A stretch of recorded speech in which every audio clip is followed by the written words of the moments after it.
Hello, everyone. Welcome to the broadcast. Today we're going to be continuing our coding project. We might get to the walls again. I have some thoughts on how we might do that. But, I might get distracted by something else, as is tradition. We'll see. We'll see how that turns out. Before we get too much further, check in with the kitties. You could see Ember walking off the side of the desk there. She's trying to decide if she wants to sit with me or not. She is being indecisive. She has chosen not to. Sky was briefly visible on the side table, the one that Ember's on now. He is getting a snack. Molly is in Ember's spot, probably why Ember is kind of antsy there. Then Mason and Sammy on the bed.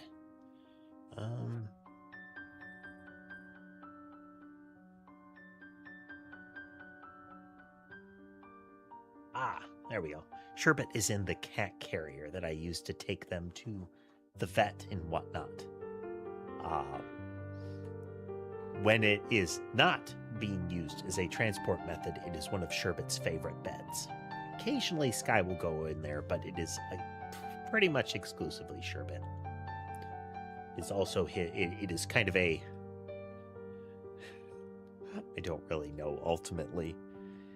It's a box. There's mesh windows in it, and the front of it has it's kind of a zipper mesh door on it, and the zipper is largely undone, so it's kind of a curtain. So I'm guessing it has the I'm hiding in a box, as well as I have camo nets kind of vibe for him. Amber getting a drink. It can be fun looking at watching cats drink, especially when there's like a fountain or a dripping faucet, that kind of thing, because a lot of cats have really different interactions with water. Can be comical seeing those differences. Because despite the stereotypes, there are some cats that really like water. They'll use it either to bathe with, they sometimes just have odd drinking habits as far as how they interact with it. I've seen cats that the primary way that they drink from the fountain is to drink from the spot directly beneath the fountain, resulting in it splashing over their head.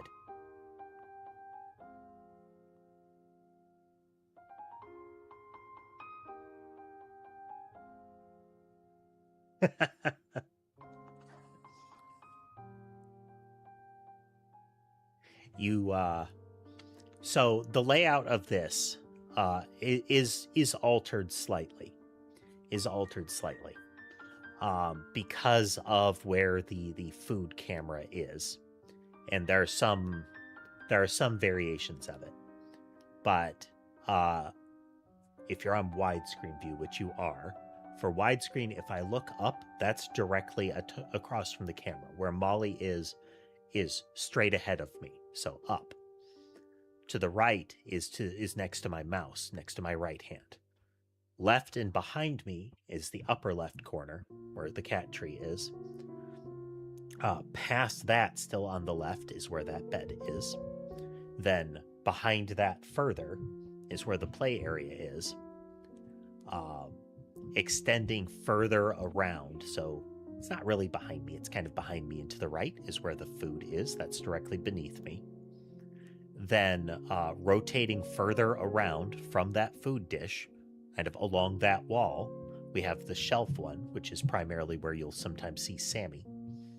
And then across from that, and on my right, physically on my right and on the right in the camera, is that.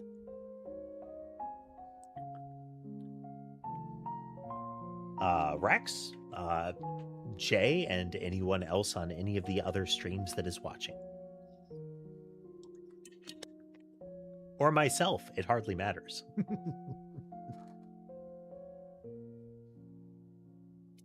But coding day. So like I said, plan is maybe getting to walls. maybe. We'll see how that turns out. Under our current model, walls are probably going to be 4 kind of pseudo entities that are part of a room.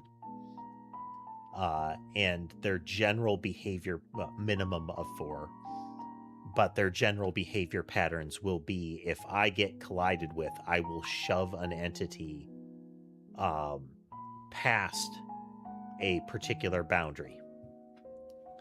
So if the wall is sitting on, let's say, the 5 line, and it is a upper wall, so it will try to push you below the 5 line.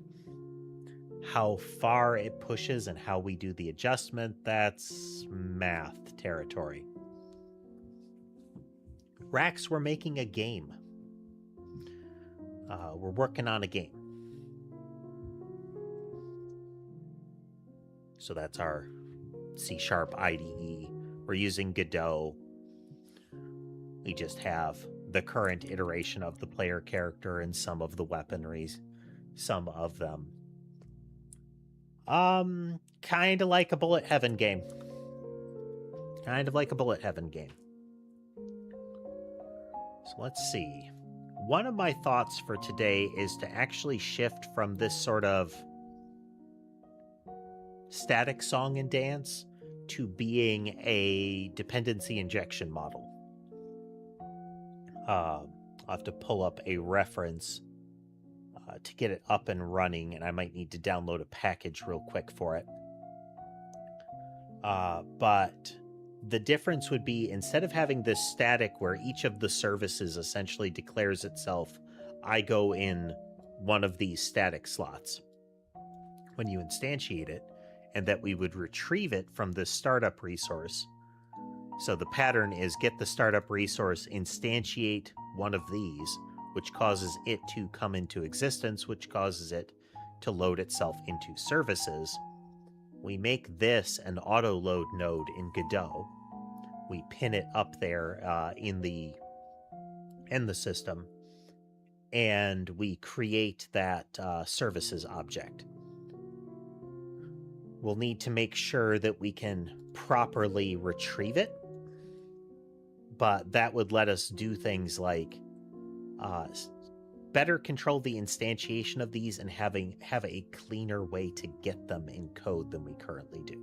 Not a super high priority because it will end up being very similar, but longer term, it's a cleaner pattern than what we're currently doing. There's hoops that we're jumping through here. Now, bonus, if I can put a type here, actually. So, wonder if we can. Public type test. And that is an export. And we look over on the Godot side. We load up our project. Loading. Default startup resource. Build the project.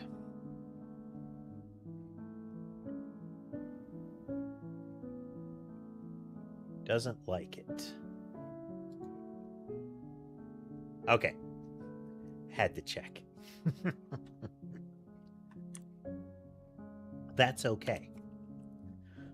Because if we move to the pattern that I'm talking about, pretty much all of this doesn't need to be part of the resource. We can leave this kind of thing in here as sort of settings for now.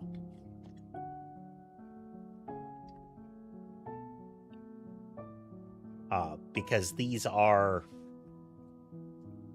kind of propagate throughout the system, but act as just constant values that I might need to tweak. These could just be constants, but putting it here makes it so that I can just go into the resource and mess with it. But again, could be a constant. So do I want to do that? I kind of do. Let me riffle around in some web pages here. I had a source for it.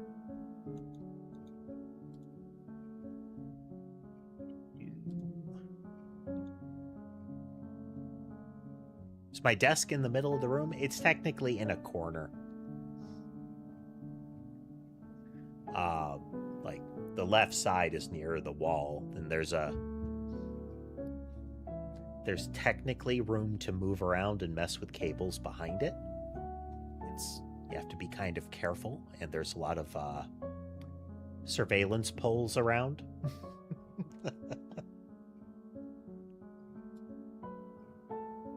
And be tricky.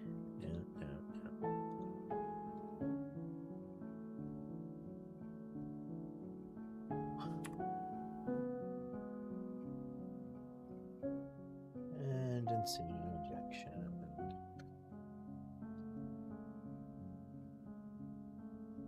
It's a good example that somebody had set up here.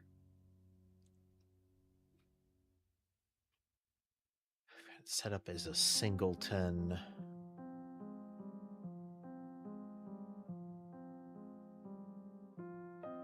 They call resolve on it. It's fine. Yeah. Okay. All right. How do I get?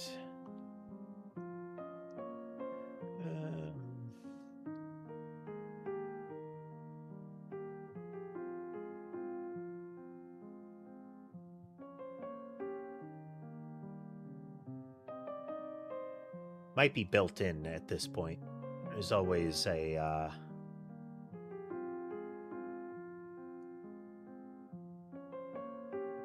looking for an official one. Okay. Let's see, what's it called?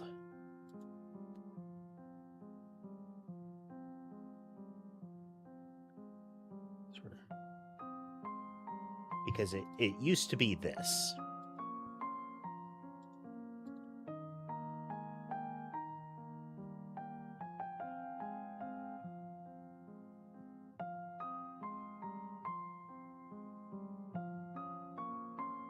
Nope.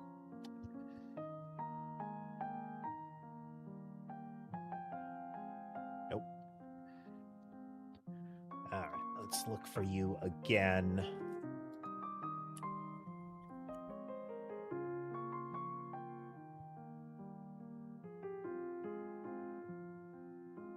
And see.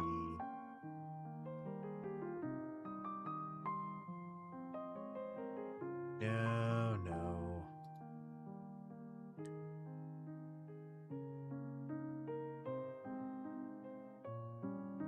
Where do you live?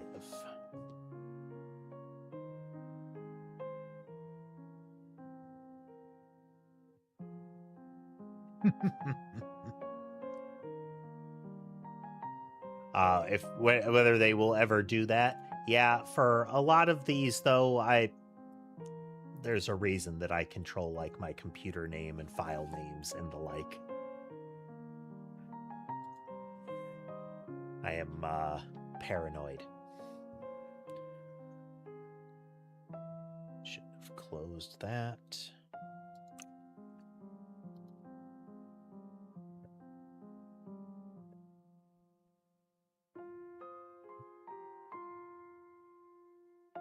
That one.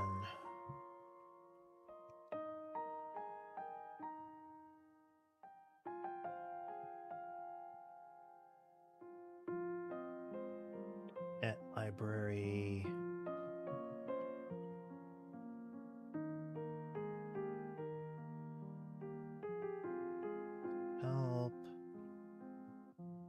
Help. Tell me the package that you're using for this. Don't want to go through host application.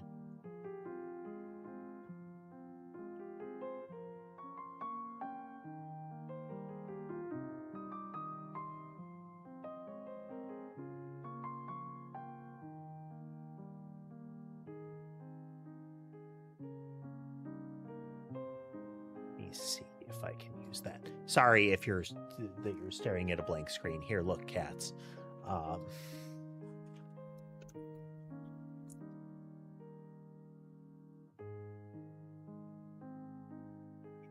There's got to be a way to find that.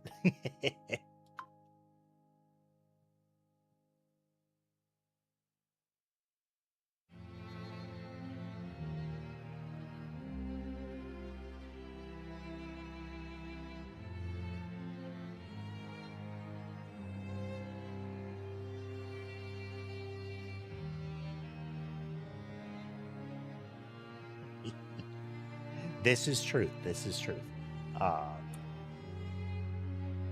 There's got to be a way to find this.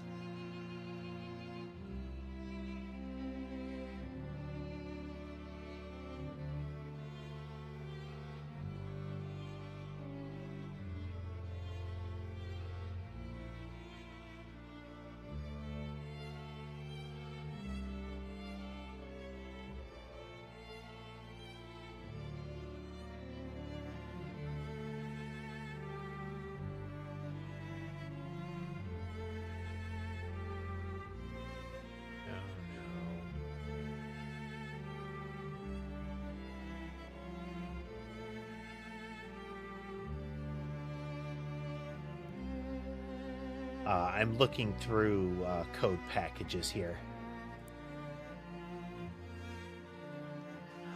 It depends on the cat, Jay. So a lot of cats, just like with dogs, you usually have let's call it two categories: grazers and gorgers. So grazers are, I'm feeling hungry, I will eat a little bit. I now no longer feel hungry, I move on. So they like to have food available, but they'll only eat what they want/need. Then you have gorgers who will, if food is present, they will eat it. So these are the ones that you have to very carefully portion control, because otherwise they'll just stuff themselves. Happily, none of mine fall into that category. A couple will run over to look and might take a nibble, but they don't like wipe out the bowl. So for mine, it's pretty common that there's food left. And they actually get kind of upset if there is not food available, because that usually means they came to look for food and there was none.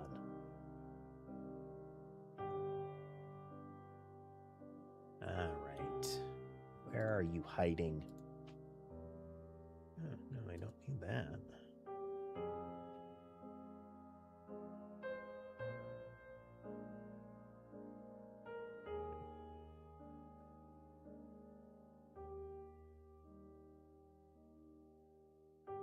Just need the dependency injection extension, but where to get?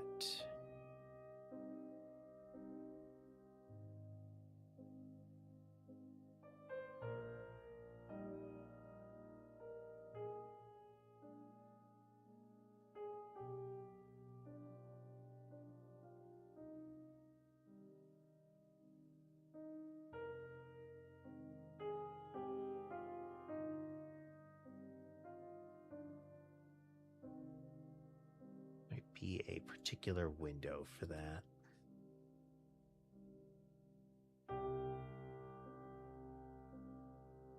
Yeah. Go. Come on.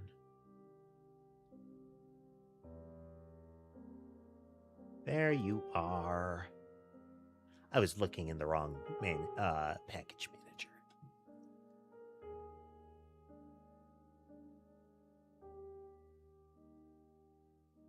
Loading and done and close and we're back.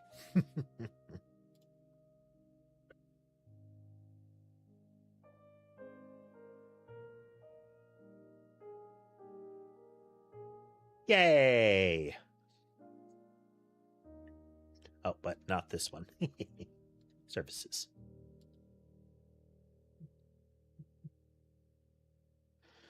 So again, all of these things, we're going to set this up as if it's a node. Technically progress, Jay. Technically progress. And technically progress is still progress. This is going to break a whole lot of things.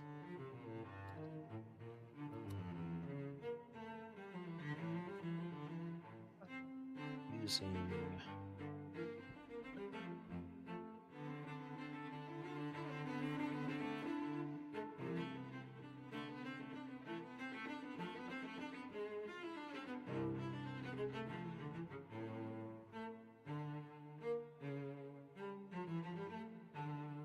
Ah, okay. Apparently, if it extends from node, it must be considered partial.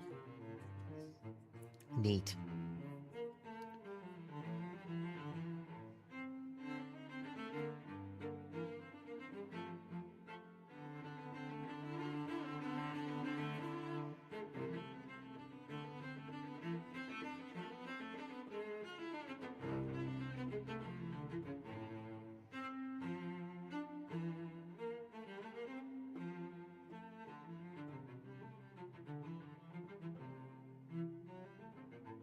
Okay. Then we're going to say instance is equal to this. We might be able to just put that in the constructor, though. Yes.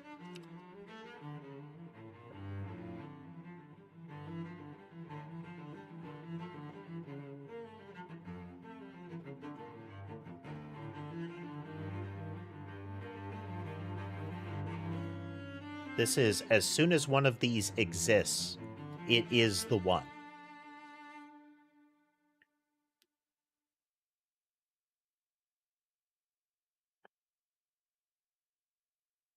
Mm.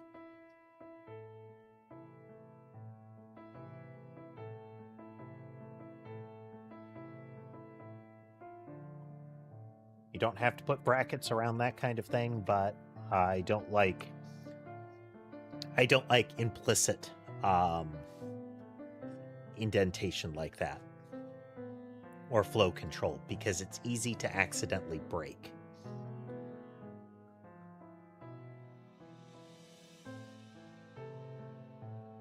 If you put something in the wrong order, suddenly it's no longer under the if, and it's not part of the if. The thing that you put preceding it is now part of the if, even if you don't want it to be. Whereas if you put the brackets, you've got the brackets. Put it inside the brackets, it's under the ifs level of it. There's a name for that. There's a name for essentially the contextual instancing here, where I can declare variables inside the if that only live inside of the if, and they have access to things that are defined outside of the if. But things outside the if don't have access to what's inside the if. That is especially the case. Closure. There you go. If you create a method, at the time the method is created, sometimes, depends on the language, I know in JavaScript this is true, but depends on how the language does this, is variables that were in existence at the time the closure was created are available in different ways. The best way to deal with that is to not do anything with it.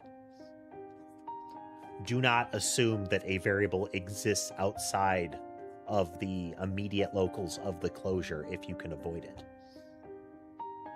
Well, the ones available from within the closure itself or globally. Otherwise, there shall be problems. Okay, so ready, we can go through and we can load up our services. All of these are packed scenes. These are things that exist as packed scenes currently, but they don't need to. So we need a, what is it called? Not you. We need AI service provider.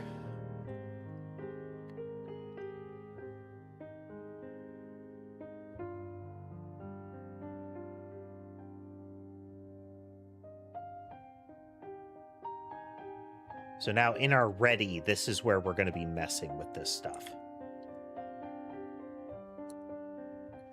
This is the one that gets loaded to the tree. I think we should be able to do it in this order. We need a service collection.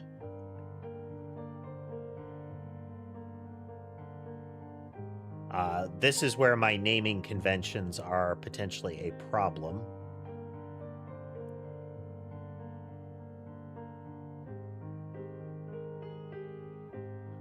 Is there a way that we need to do that? No, okay, it's a variable.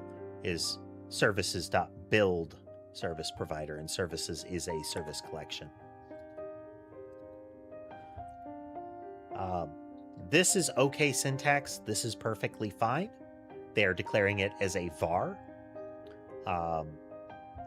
And shortly before it in the code, they're saying this is what it is by newing it. That's okay. I don't like doing that. If I want a service collection, I declare I want a service collection. If I'm fine with it just being a service provider, something that implements this interface, I say that explicitly. Because then if something changes about this new, then I have a clean error case, because it will point to this. Hey there, Drew. That is, if services, let's say if it's provider, if this build service provider no longer the result no longer implements iService provider, I get an error right here. This is where the problem would be. You tried to put something that isn't an iService provider into a slot that only fits iService provider. If this was a var, we wouldn't get that error because it would be that thing. We would get the error here when I try to use it because there is like no such method. If it was a var, it's just going to say, yeah, sure, whatever. You know? I'm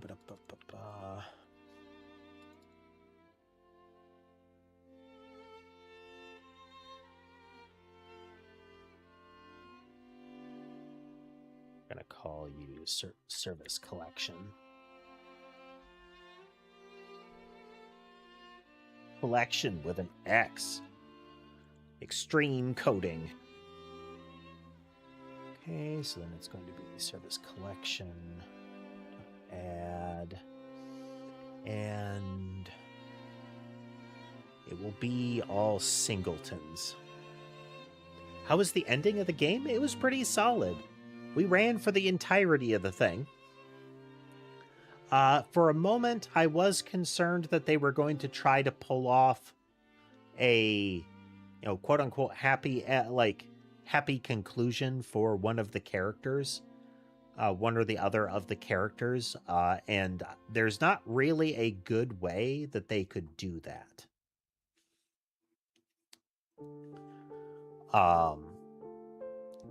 It just wouldn't work. Because the relationship and both of the people involved in it had issues that would make a further relationship or a one-sided this person was right end to the relationship bad, unfulfilling,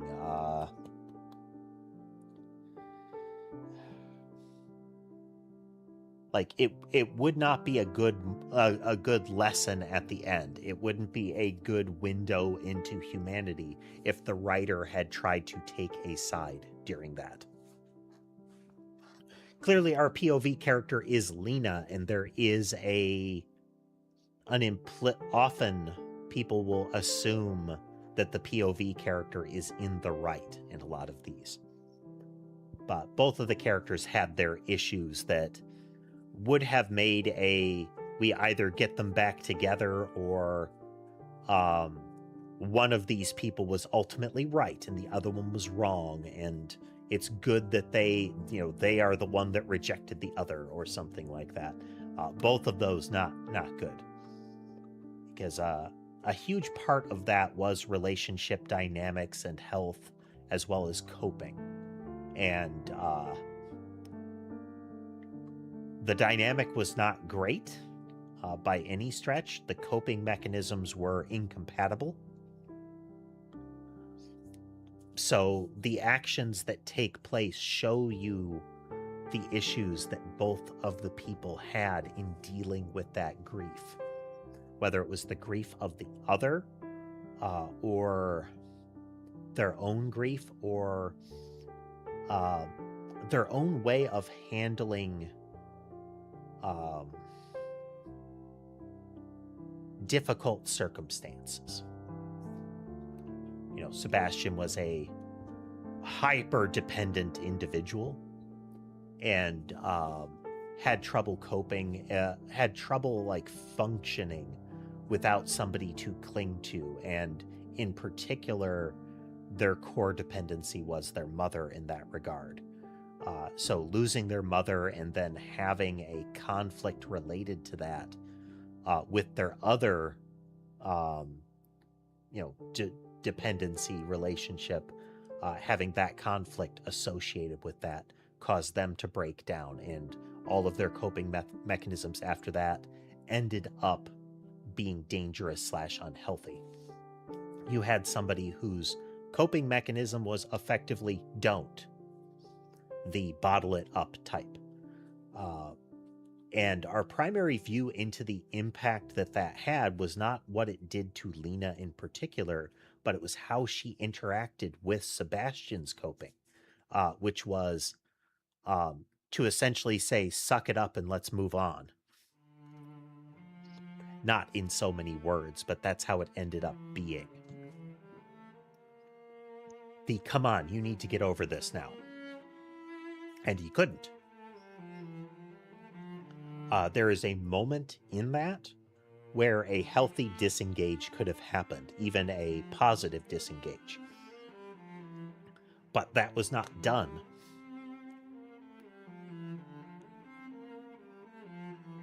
Exactly.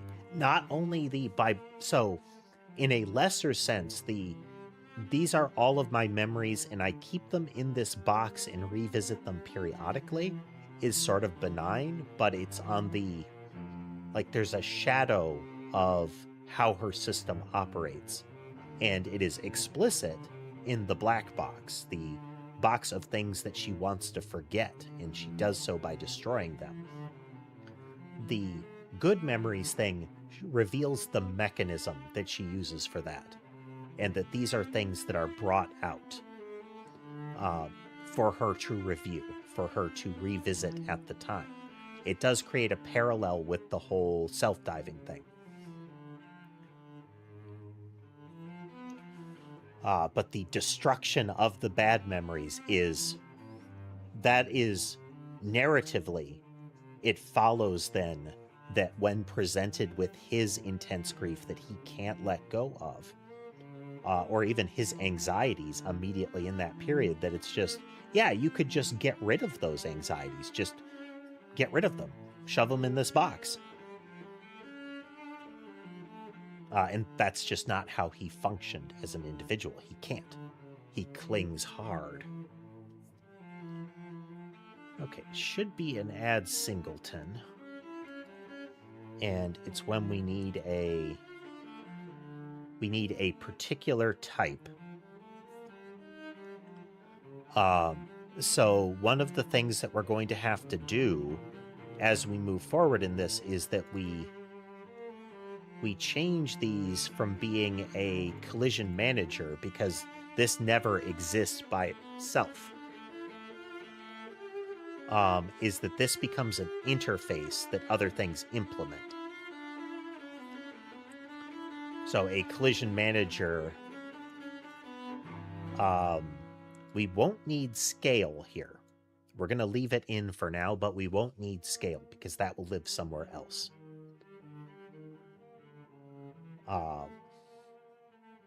We won't need this pattern anymore because by nature of setting them up, the collision manager, whenever you ask for it, will be this one that we create. ready should be set up like this. This should be true. All of these are still valid. They won't be virtuals because they will be things that you have to implement a copy of.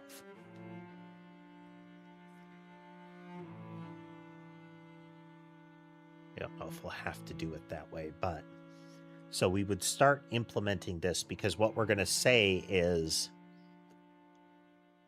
doesn't need to be an interface, but with this model, it's as long as it implements the collision manager interface. It could be anything as long as it is a collision manager interface for our purposes. It doesn't need to be a node either. And that's another advantage, is for a lot of these things, them not being nodes can be helpful. But in the case of a collision manager, it needs to be.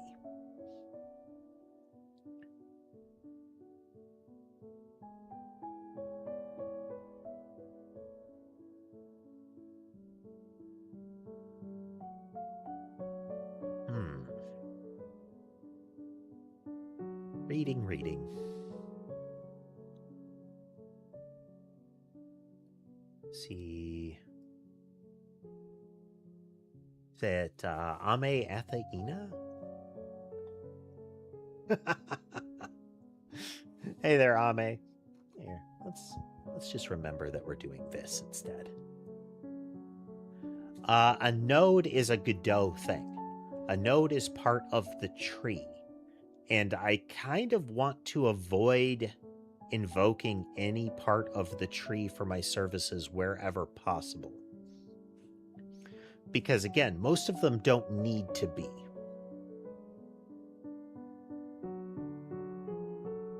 So how do we do? Oh.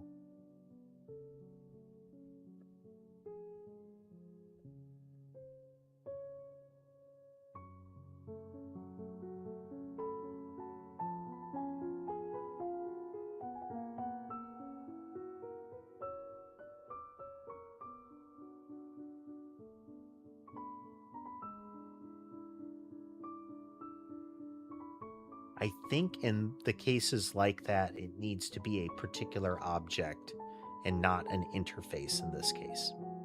Okay, back in we go.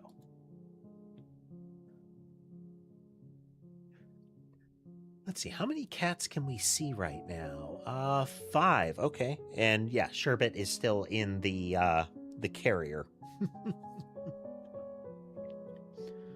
So node 2D, node, those kind of things, Jay, those are Godot objects. I can visibly show you that. Rebuild this so it stops complaining. We may get an error here, yep.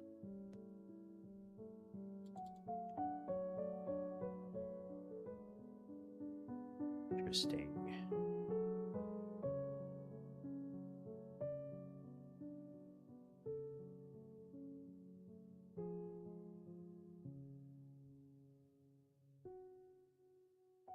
Might have to relaunch this. But here, let's go up to our core. All of these are nodes. In particular, this is just a node. This little gray circle here might be hard to see. And they make a Godot tree. So, close this, go back to 2D. We're going to reopen Godot here.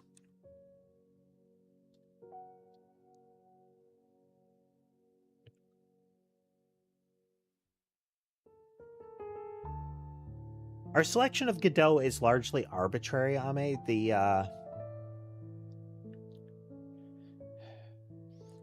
I mean, folks that are already using Unity, I don't in any way begrudge them that. I would say anybody picking up Unity right now, that's not really a great idea. That company has really shown its colors, and I would suggest avoiding them. Unreal Engine, Game Maker, all of those, they all have their own ways of operating. Only thing I would suggest is avoid the mindset that because Unreal Engine is built around providing you with the most powerful tools as far as like graphics development and all of that, that you consider that the best and immediately default to it. Because it adds an extra layer of complexity onto some things, as well as contributing to what is ultimately kind of a toxic development mentality. The sort of, you know, real game developers use Unreal Engine and not that little, you know, kiddie pool stuff.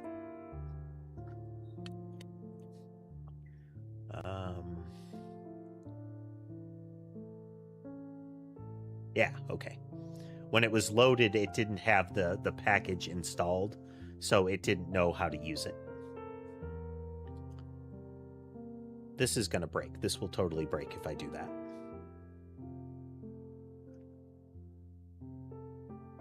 Yep, it's be cognizant of what each one grants you and how you get to how you utilize it. Yeah, if we tried to do that, it would break because this is a node and some of it would rely on ready. It's not a keyed singleton. What do we do with that? We don't need you. Just add a singleton, the type, and what the thing you're looking for, and the thing to give. Okay. Then we're also going to have a method here. We'll just use that same pattern.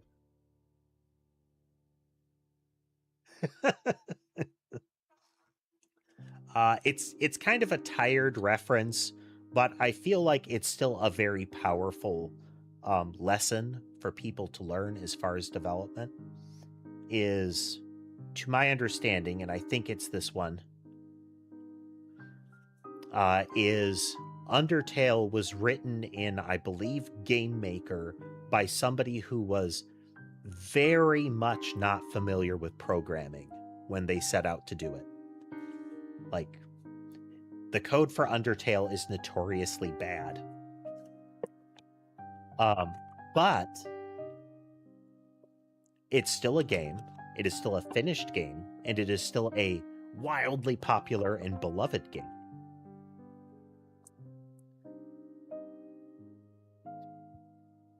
Yes, I believe the example that people generally trot out is that every piece of dialogue in Undertale is in one giant switch statement that checks for things like this room, this variable, that kind of thing. You know, if this, this, this, and this, okay? Else if this, this, this, and this.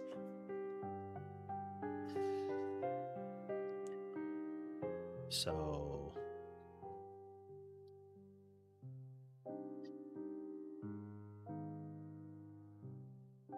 collection.add singleton, and we're looking for a startup resource.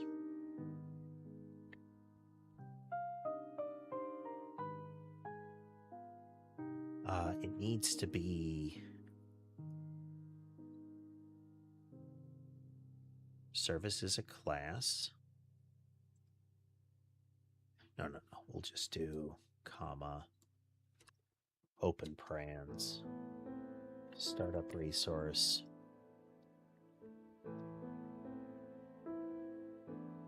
Comma, startup resource.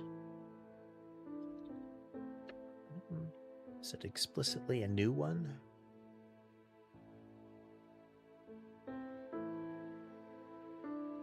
It's like type and type when it's those.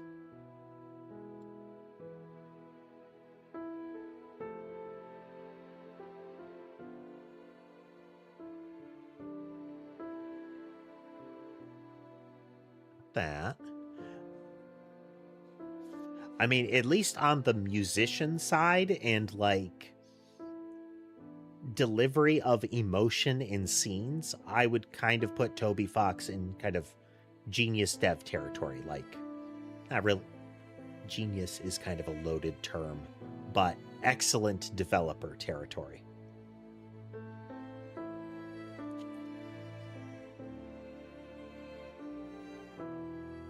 I really enjoy sprite art, Ame. I think that's part of what is the reason that I'm using it.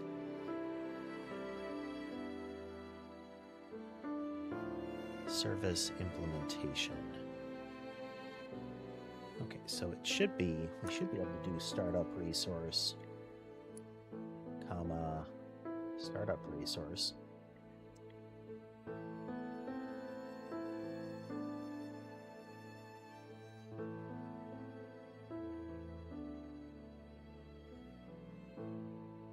Is there a nuance to that? Because we are in our namespace.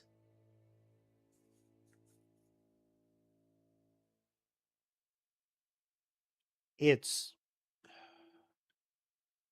Undertale is very simple and effective at what it does.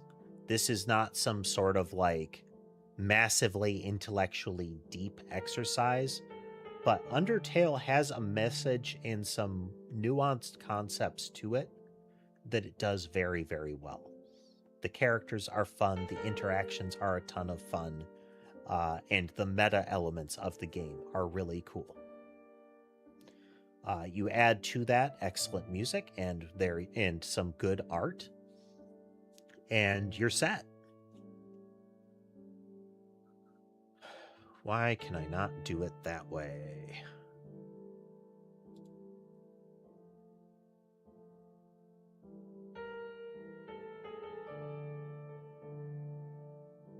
Because we are specifying...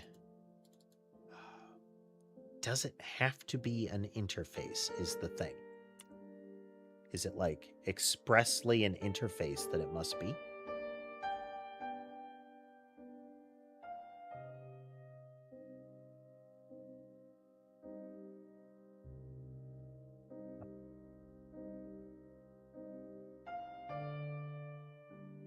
That's a very weird statement.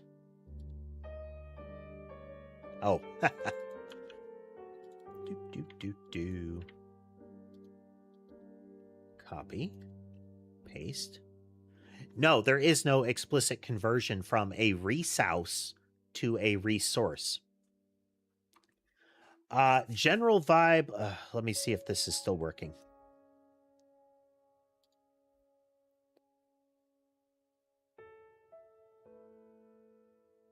Did I break it?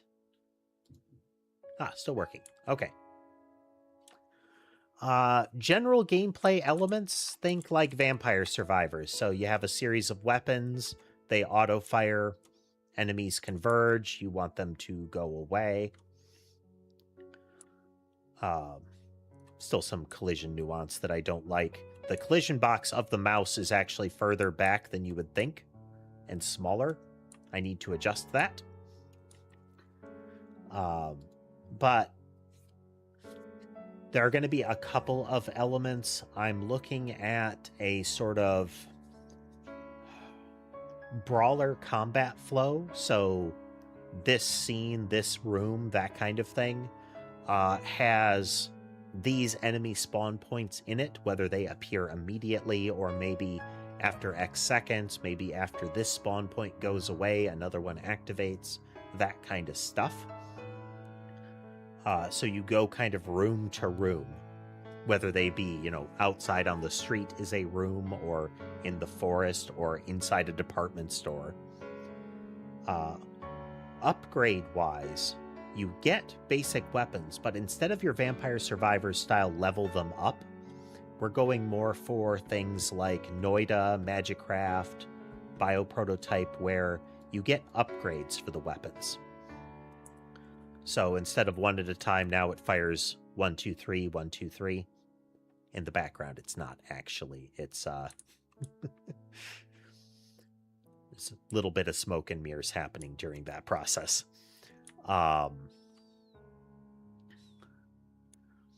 Which is, the mouse has base behaviors, and then everything after it has behaviors or adds to those behaviors. So I can do things like the mouse fires in a burst of 3 and can penetrate one target. It should be able to survive a target now. So you'll see the mouse hit something and it keeps going. Again, in the background, it's not that it's actually piercing the target. It has a health point that says, yeah, I know I got hit, but not really. It says that doesn't actually count as far as hits. I'll ignore that one.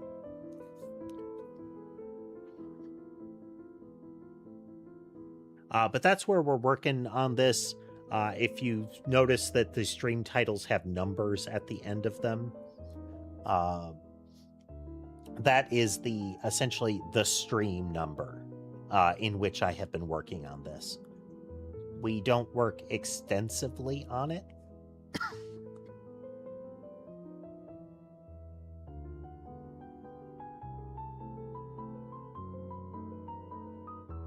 Hack, choke, sorry. We don't put as much work as I would sometimes like into the project, but you know, here we are. But it's a fun experience. We all learn together, you know?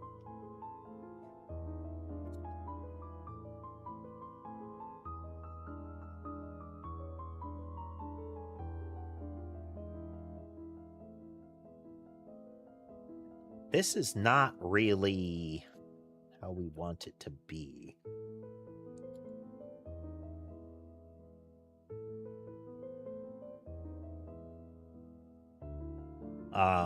This is different. The whole concept of the startup resource largely goes away in this model. If it's not apparent, the whole I might veer off into the weeds and do something completely unrelated to walls, that's happening right now. Okay, so we don't worry about startup resource. That's not actually what we want to do.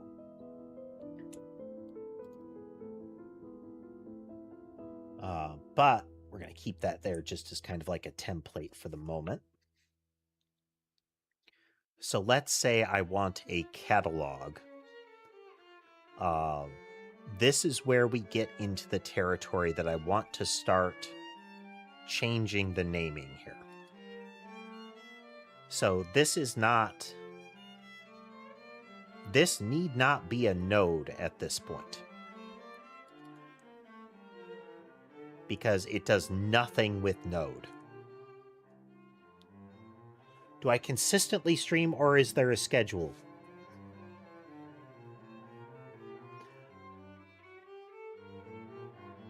No, and sort of. So the goal is, the thing that I strive for is that it's Tuesday through Thursday and Saturday and Sunday at 4 p.m. US Central is where I want to definitely stream. As far as the content of those streams, up in the air. And I may still decide on Monday and Friday, but real world circumstances sometimes interfere, whether it is me or outside influence. Hey there, Lunar. No mutated food level yet. Okay, so base catalog is not a catalog. It implements catalog. So this is going to be our first make everything explode.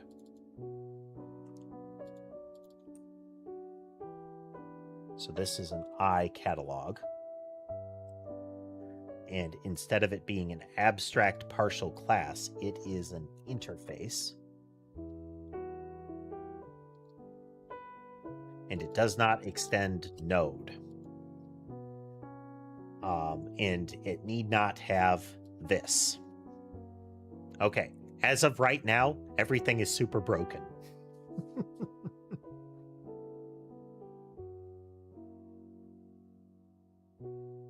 Well, thank you, Ami.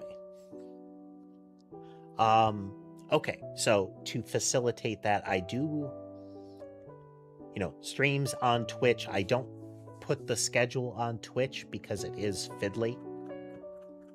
I could, but as far as practical schedule, what you can see is when I post the schedule stream to YouTube, that will be when I'm planning to have the stream and what it is. I will often talk on the Discord about what I'm planning to do in the near future. Longer term, if I manage to get my act together once more, I will be posting actual schedules. But, life being what it is. Okay, we have this. Now I'm going to look at base catalog, and we're going to determine just how many things exploded.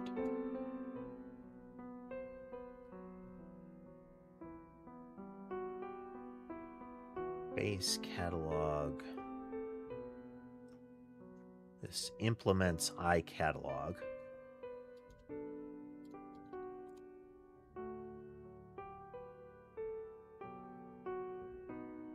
It's implemented, but it says...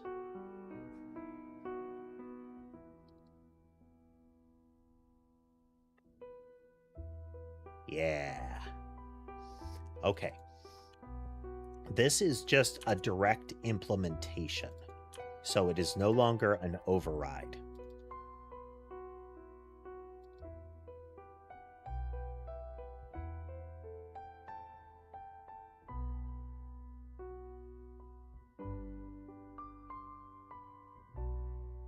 Yes.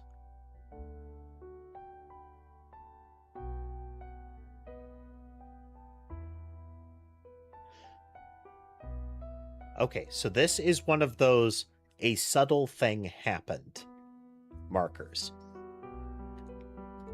Previously, and let's rename this file, interface catalog. Do you have to use an I in the prefix? No, it's actually an old naming convention, but it's still a good one. So the prefix of I means it's an interface. It defines a series of variables and methods that anything that implements it must have. So if I look at catalog, anything that is to be considered a catalog must have the following things.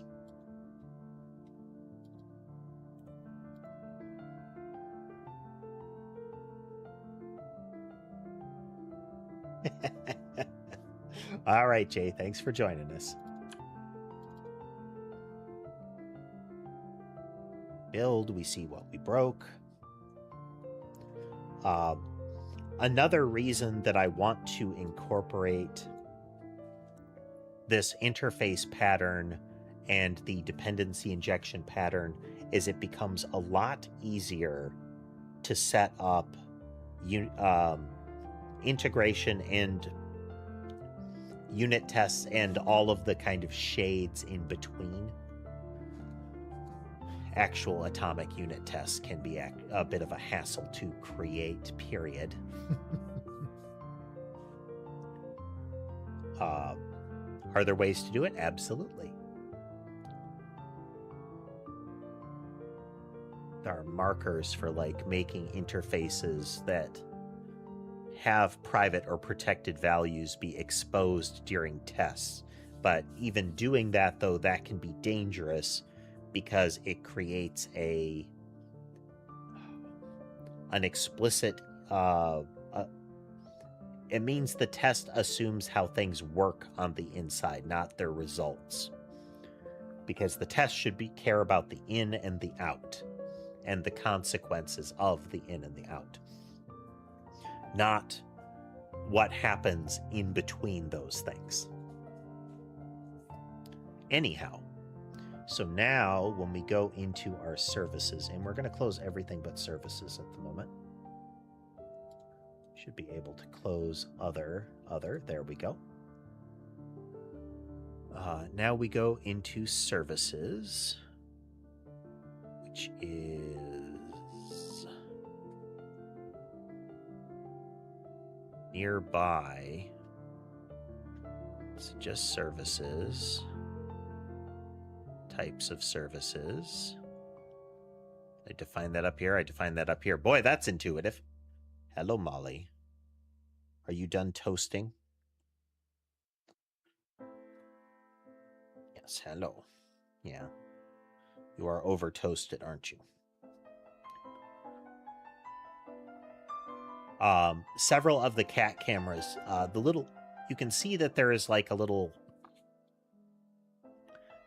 bevel on the right side of the cat camera there. That is actually a low output heating pad. They're a design that is meant to be used it's meant to be used outdoor in harsh weather conditions. So it is pretty rugged and you don't have to worry about it running pretty much forever. I mean, it's a power draw, but safety-wise, it is built to be, you just leave it running outside. So I have several of those laying around.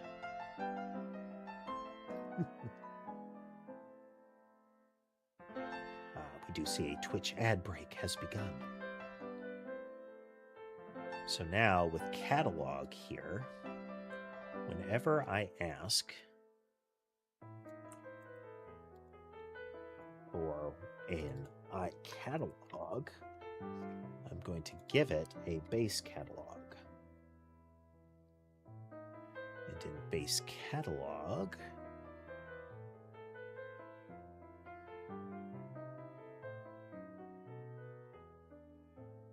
we have load, which is read from file. We have our constructor, which builds out all the bits. Implement all of our methods here.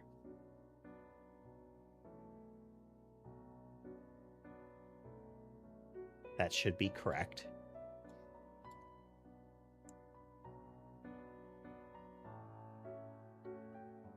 Then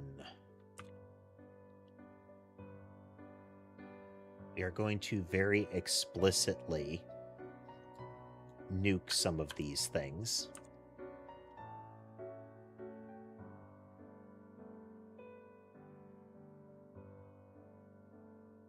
So then game is all the way up here, and I should make an interface for this.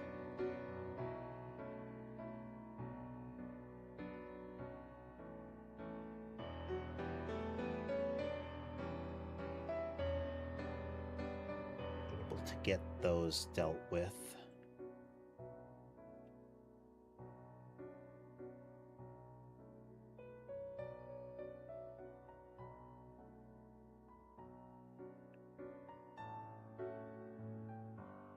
Events do we have? Time pass, start, end. Subscribe to internal events.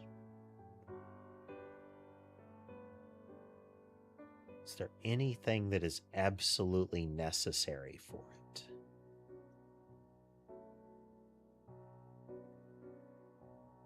No, a game should just be a game object. I may come up with an interface that's for it, but for now, game is game. Welcome back.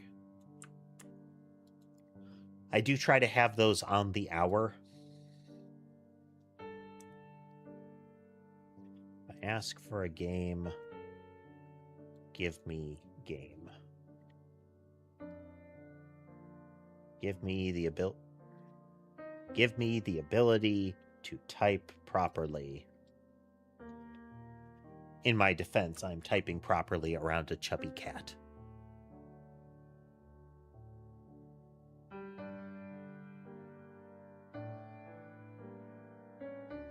I am an intermediate cooldown process for Molly. Is she will often be laying on a heating pad, toasting, and then she will crawl across my soundboard and mess with all the dials. Then she will crawl into my lap and block the camera repeatedly, which is why my tracking is freezing now and again. And then lay on my lap and want very particular types of pets and attention. Her very particular is nearly a two-hand operation.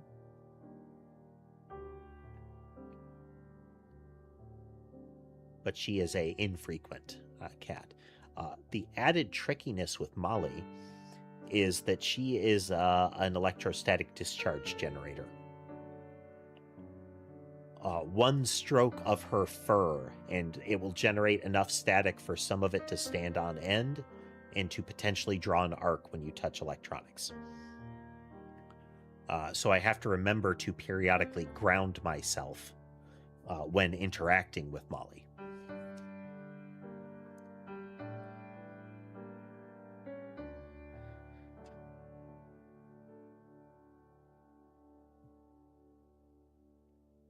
Disgruntled Ember.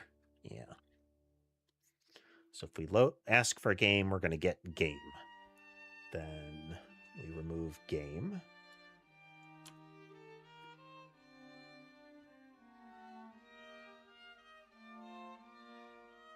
We ask for...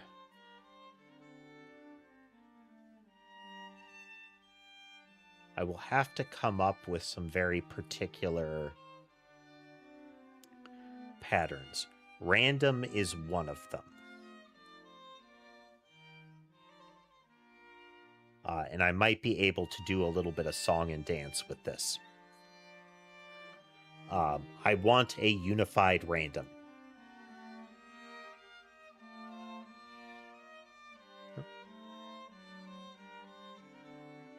Hey, you.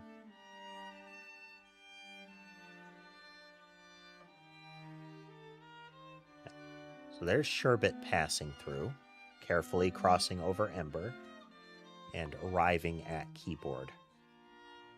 Well, across from the keyboard.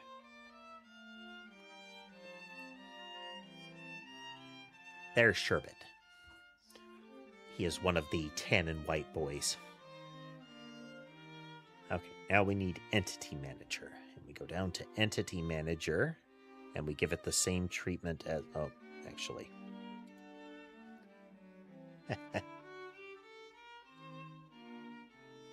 Okay, first, add dependency.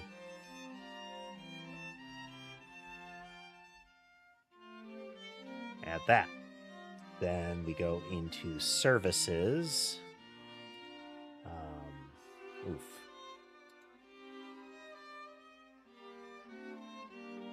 Haven't really done anything with that.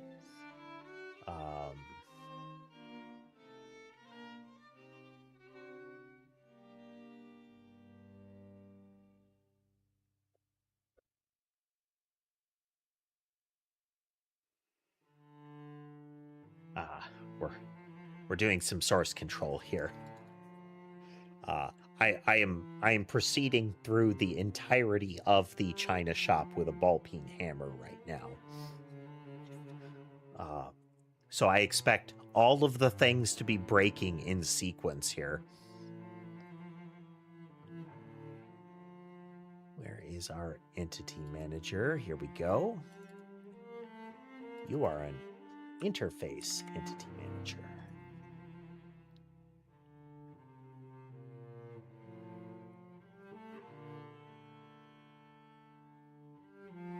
Cannot extend node in that case. Oof. Does it actually need a ready?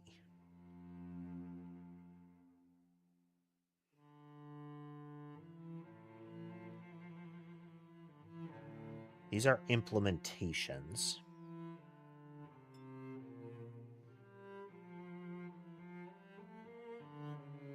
Well, it begins.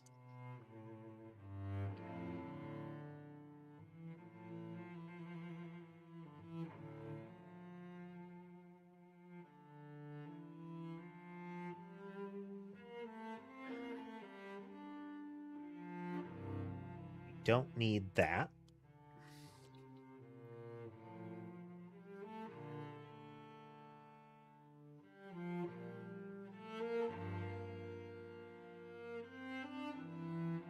We only need game as long as it takes to add the methods to it.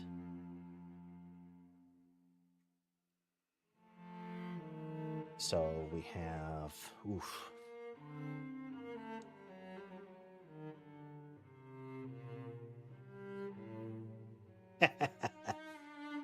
That's just in this file, though. Okay, how do we do? How do we do? There is no ready.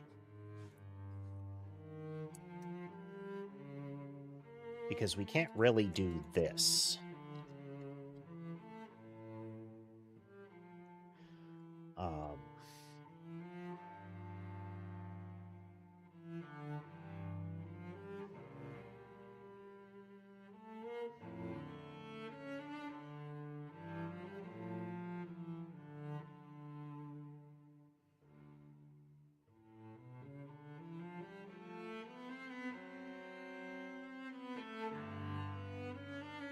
These are all assumptions that I'm making. These are things that would be convenient for all entity managers to do. But that's not necessarily how they would do them. Okay. Refactoring go.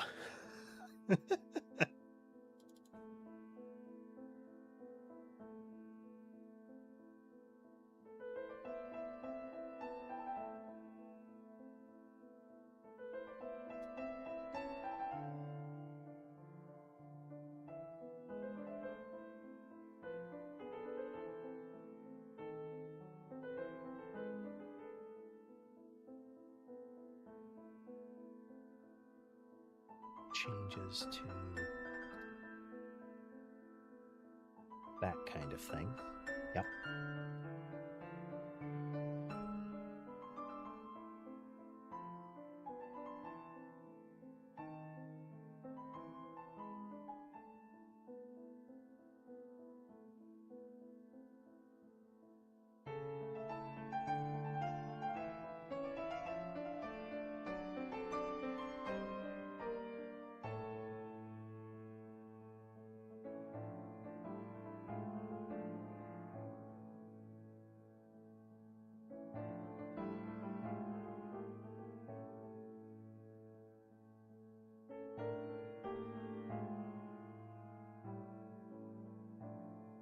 We don't ever get entity by ID anymore.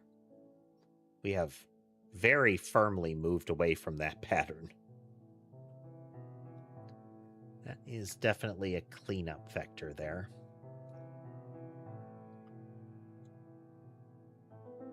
So in this case, an entity manager need not be a node.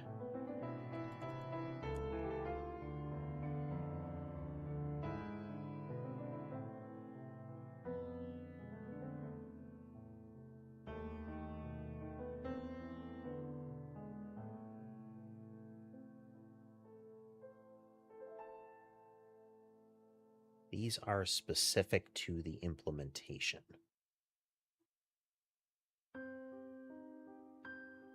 So when we create one of these, that's when we're going to do all of this. Which won't work because it's not finished yet, but...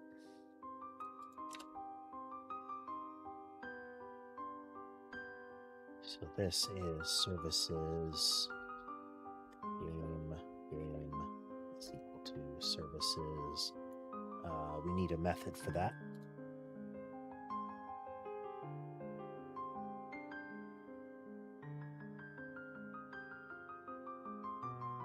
Returns a type, and it will be resolve or type, and we do type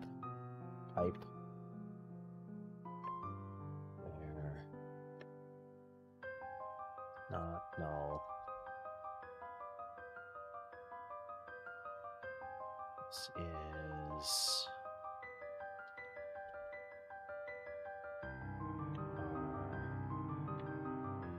service provider.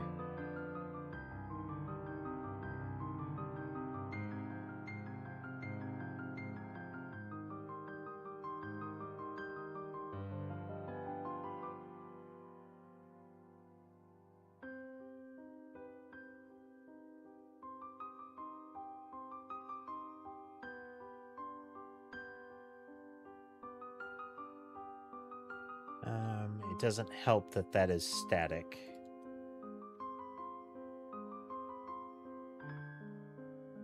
This will happen once during the ready. That's okay.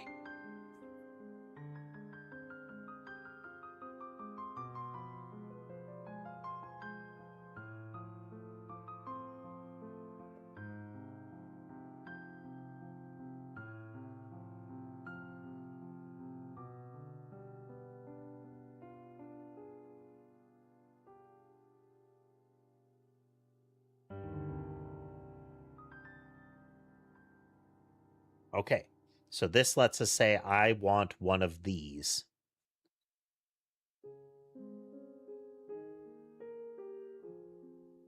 So then over here, we say services.resolve.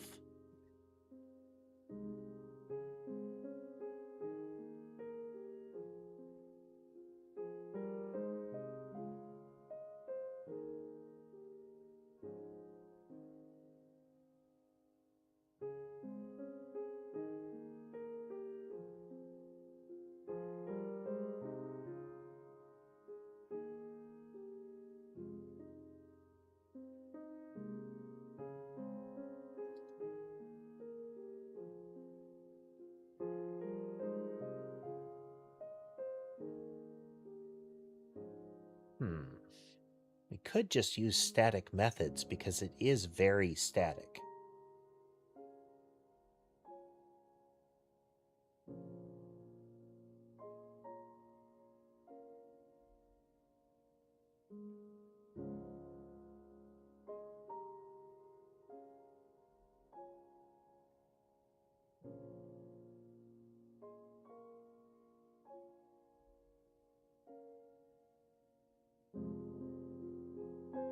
And this should only happen once.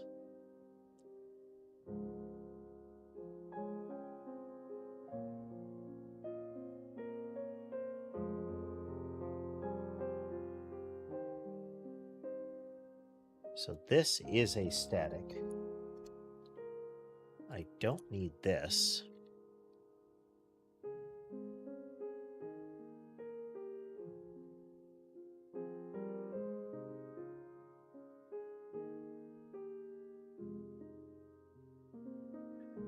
Which means for this, each execution is unique.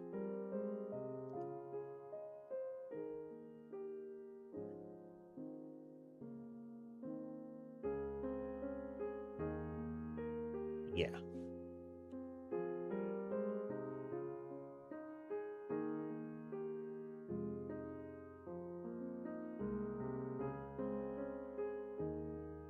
Okay, so at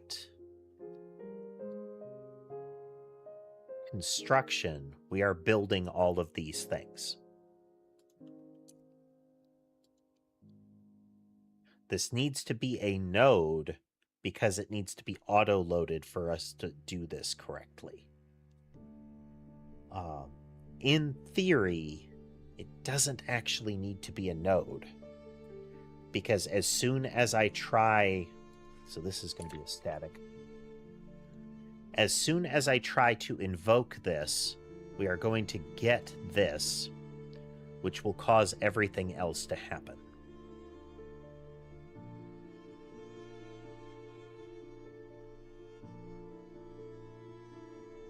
I don't need node.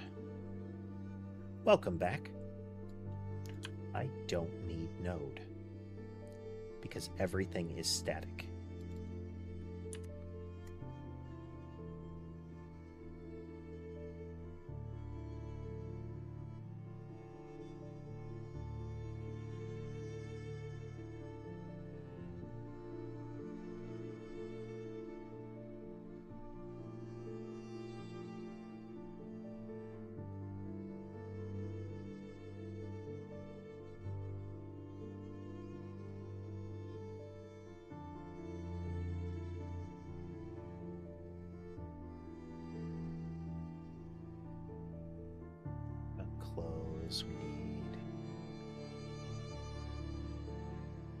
save everything. Close out, open up.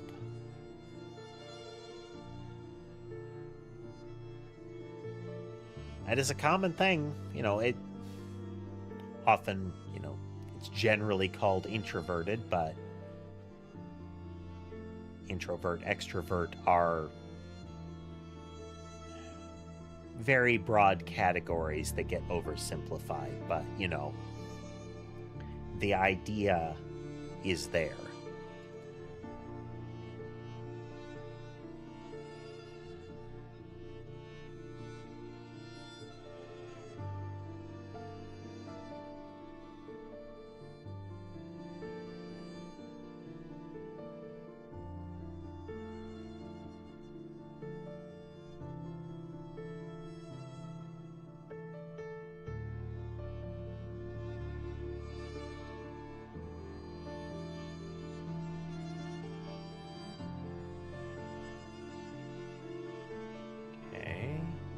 Public static. So as soon as this gets called, this is going to happen, which is going to set up our service collection,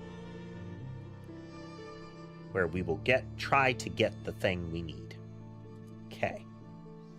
So now in my entity manager,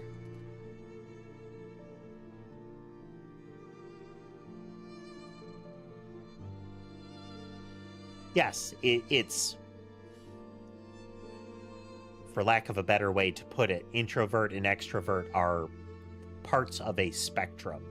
And in fact, all spectrums are often viewed as a line, a two-dimensional construct, but it is effectively more of a cube, a point in a cube, or more complex. There are variables aplenty, and effectively the social battery is just one of those variables. How quickly do you top up,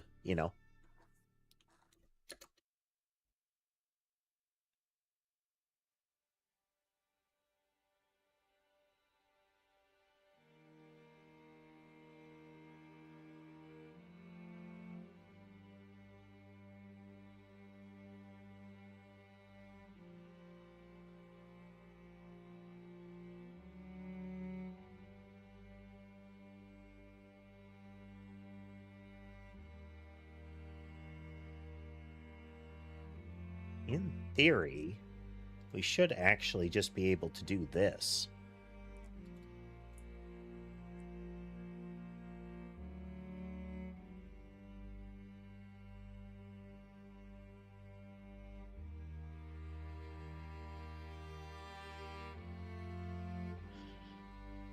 Resolve this gives me a game object, and then I can say game.timePassed. And because this is a singleton,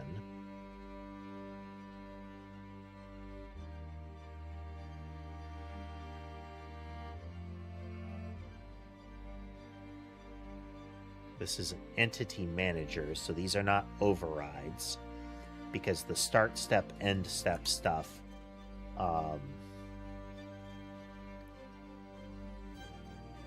is not fundamental.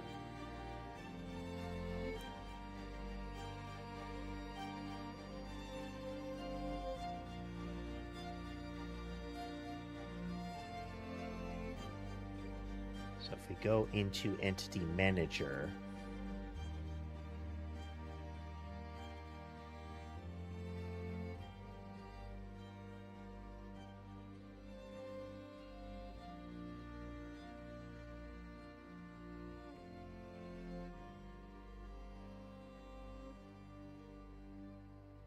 this is by default, all these methods would do is relay it. But again, this is a fundamental difference.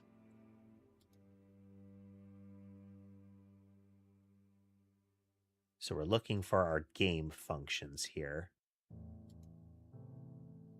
So here's when the game gets its start step. We go through and all the way down to here. So we get our start step where we're going to do start step invoke.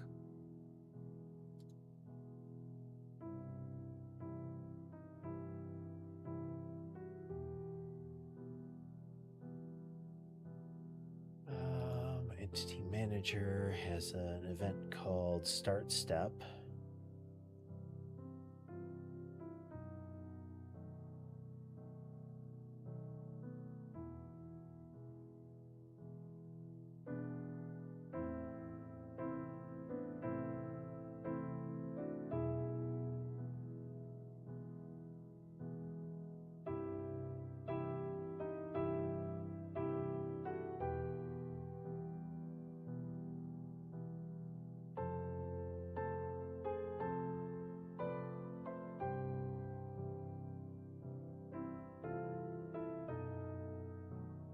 Yeah, don't care about that.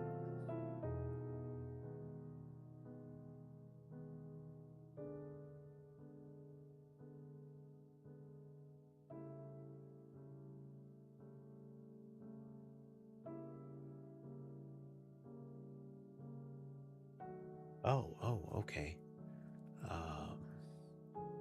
Go into our messages.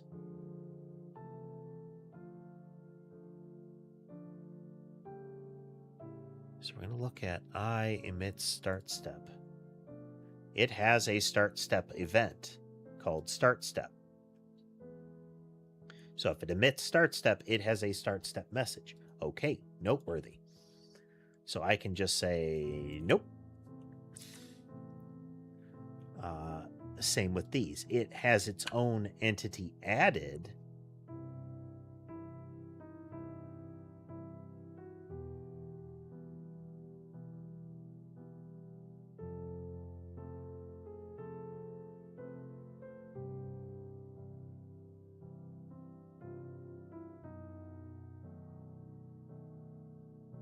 Game time passed only exists because we want it to.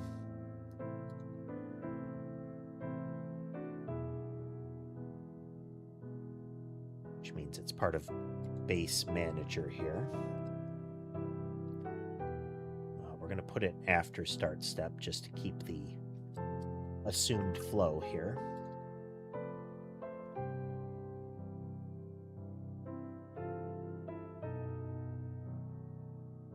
Implements entity manager, which means its time passed method is invoked, but we don't have it here.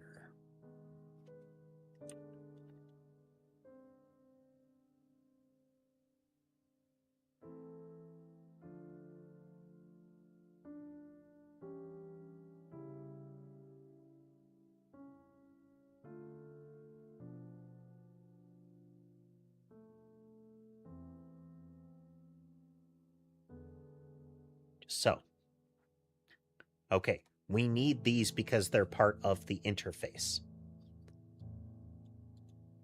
We need a game end step, which is just this. Time passed end step.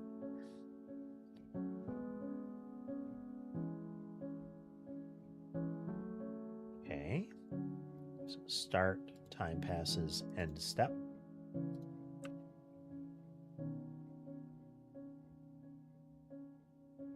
Doesn't need a ready, because it need not be a node.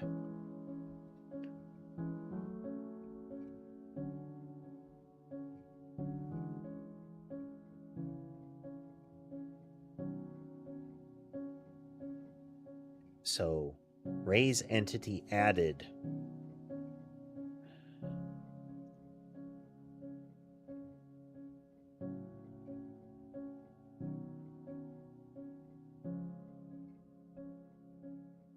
When does this get called? This never gets called.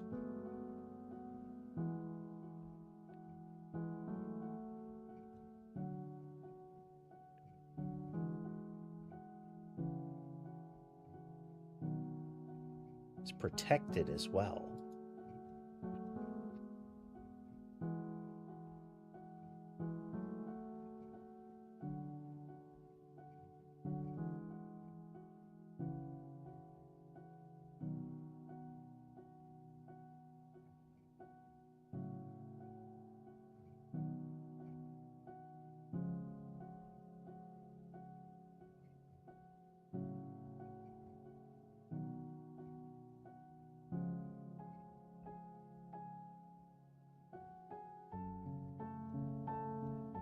Okay, so in Entity Manager, we don't need that.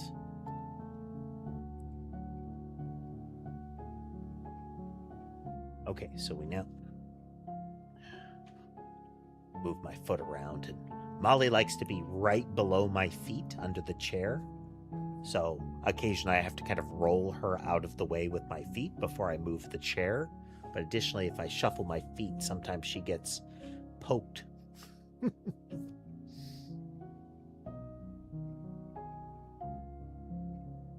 For the most part, sometimes when I get up and walk around, I am surrounded by a flock.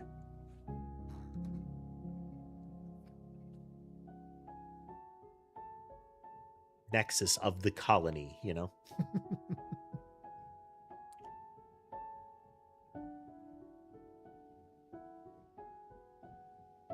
Okay.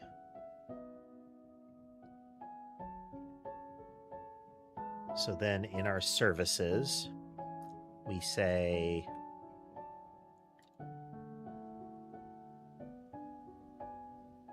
add singleton. We look for an I entity manager. We're going to get base entity manager.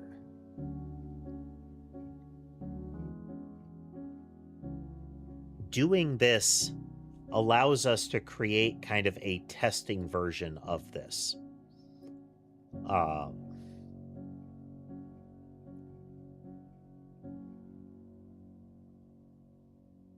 This may need, like, this part of the structure may need to change. Check something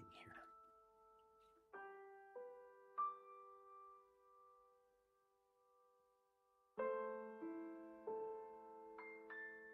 Private set. I'm going to want to look at this for how we set up the instance. Like, I may come up with a method for saying, no, this is an override to your types. But for our purposes, we'll stick with this for now. Real quickly, we're going to take a little break. I got to get up and move around, do some stretches and such, and then I will return.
And we're back.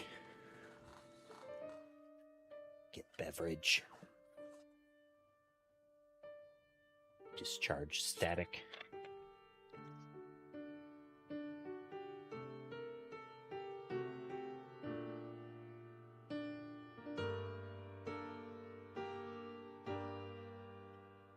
There's entity manager, so we're going to get rid of entity manager here.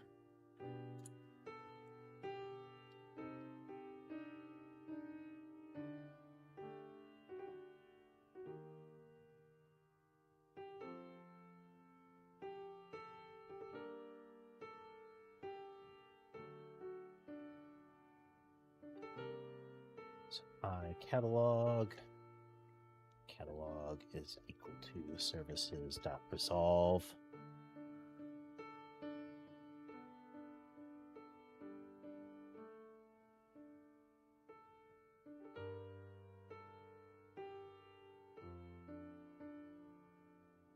So take that. We will need it again.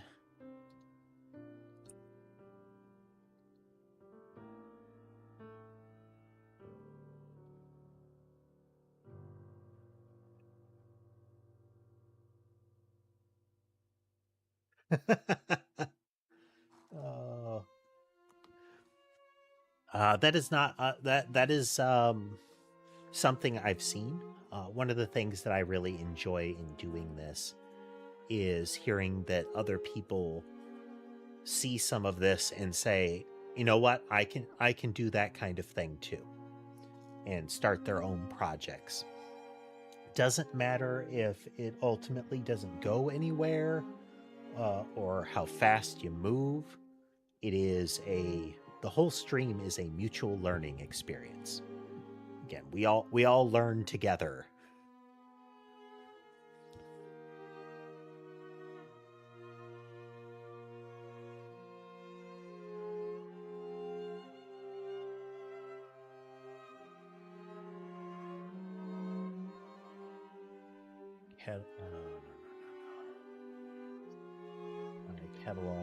Catalog is equal to services.resolve catalog to catalog get catalogable. That.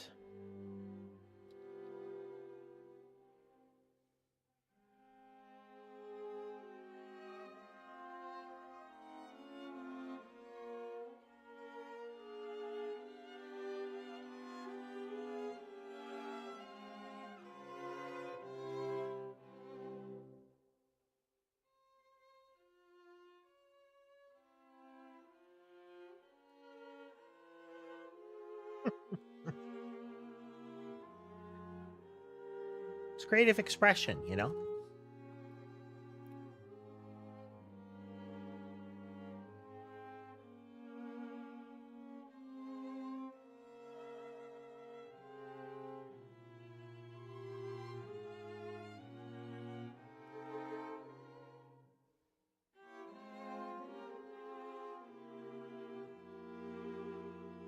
These.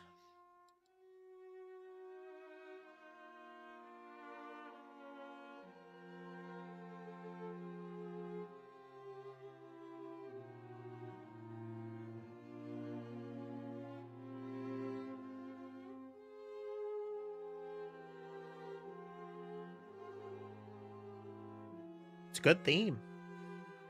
One of the things, like, I wouldn't have been able to hear it initially, but seeing, like, music scholars go through Toby Fox's work and point out some of the things that make the songs have their sort of impact is really, like, highly technical use of musical structure. In the flow of notes, in repeated themes, that kind of stuff.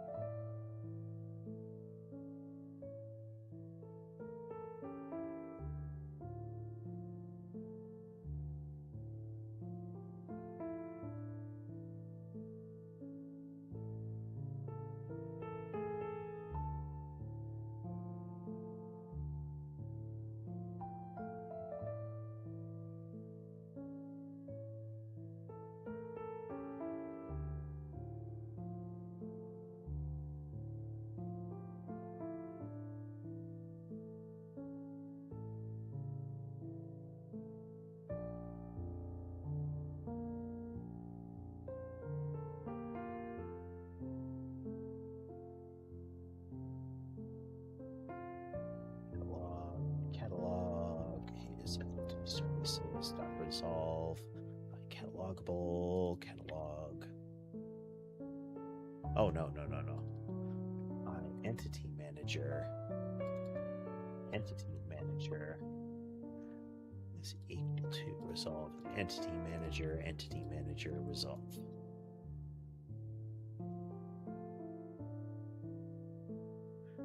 Now, some of these can be preserved.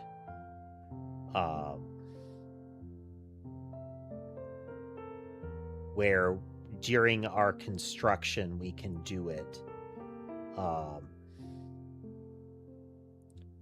Can we get away with this?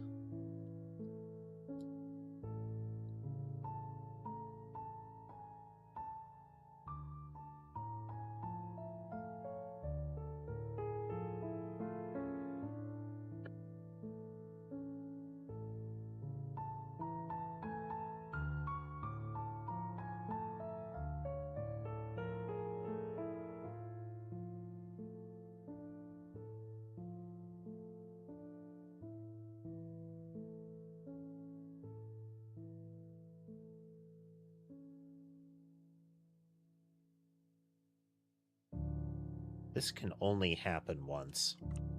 I don't need to store that.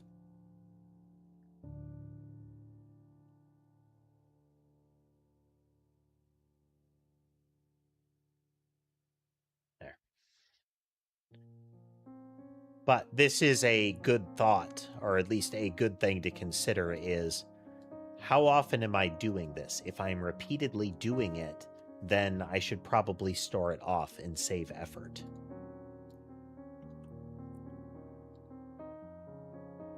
They are often small considerations. But like this one is going to say, if I get a collision, remove the entity. But it is remove self. So again, only ever going to happen once. Or so few times that it's okay for that to happen.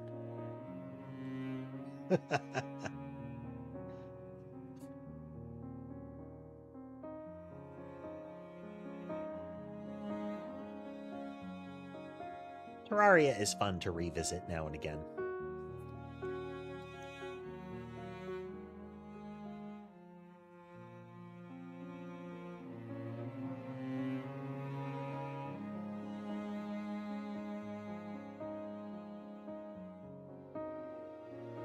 Entity managers, so we might as well carry that forward.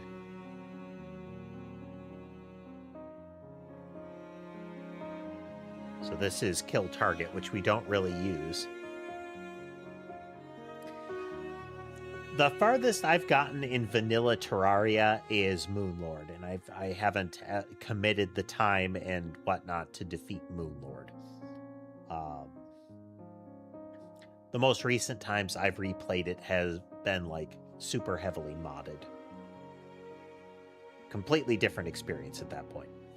Okay, so this one should have this in it.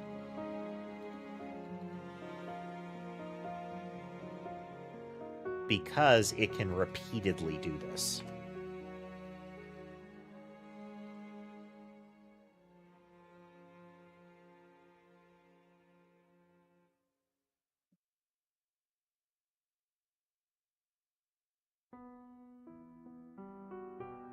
I started playing way back when I started playing way back when like Wall of Flesh was endgame territory. Like that was pretty much it. I think potentially before Wall of Flesh was added. So I have become increasingly knowledgeable about how to deal with Wall of Flesh.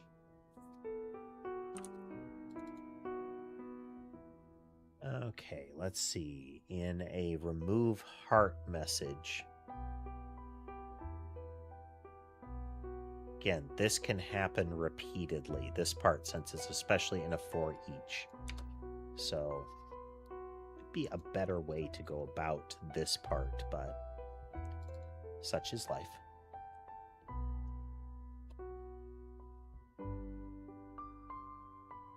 No, that's catalog. My catalog. Catalog.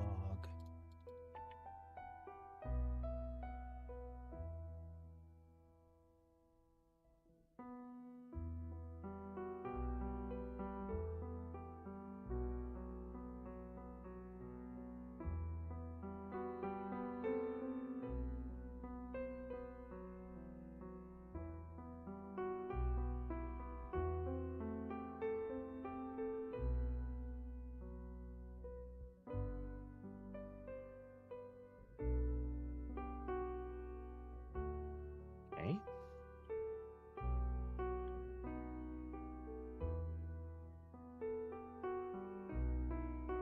This is in the copy.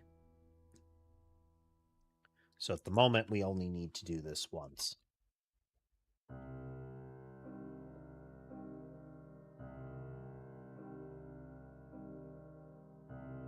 The catalog.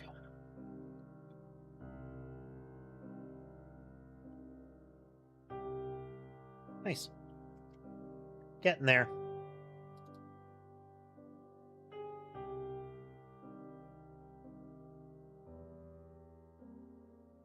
Whenever we process message, if we're not initialized, we will be initialized and we may need to copy the entity.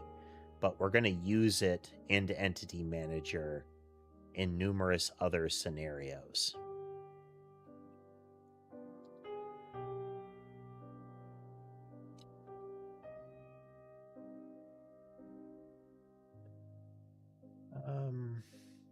I'm going to have to revisit some of the things that I've just changed.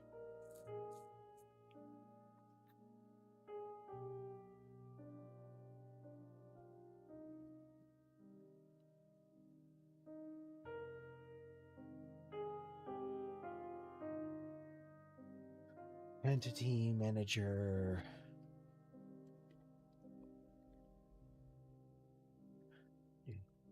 My Entity Manager.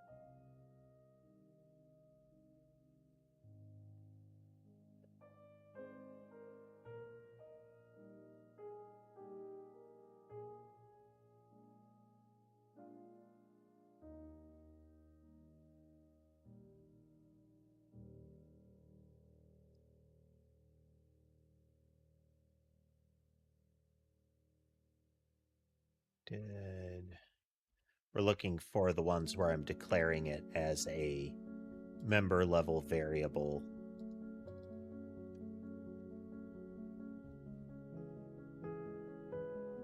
And where I might not be setting its access level.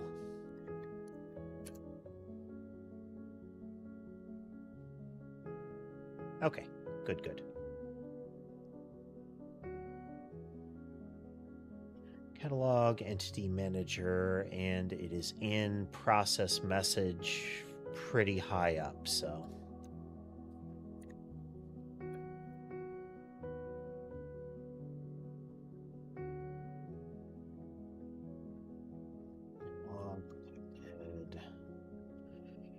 Protected. Entity Manager is equal to services resolve. So then we hop down to here and we can say catalog, Entity Manager, Entity Manager, just so. Multiplier is absolutely going to want to have catalog.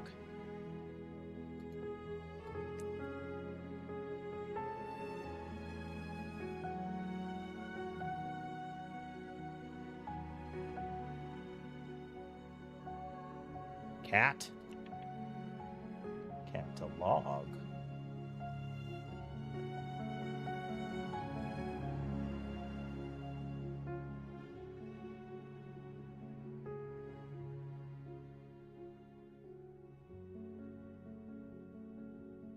Catalog, and then in the same pane, we'll get rid of you and you. Oop.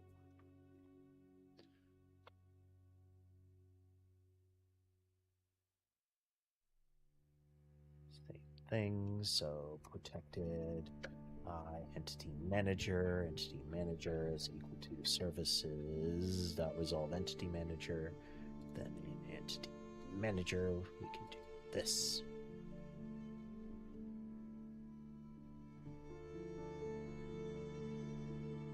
Okay. Grab this part, which will be usable no matter.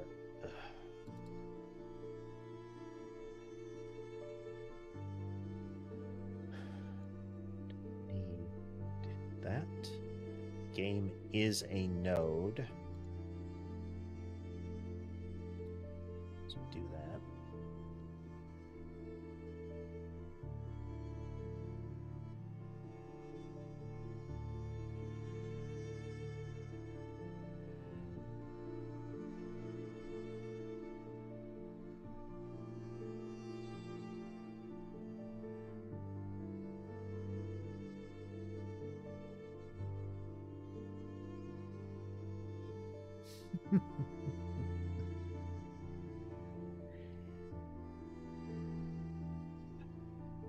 Like, everybody covers creative endeavors in a different way, you know?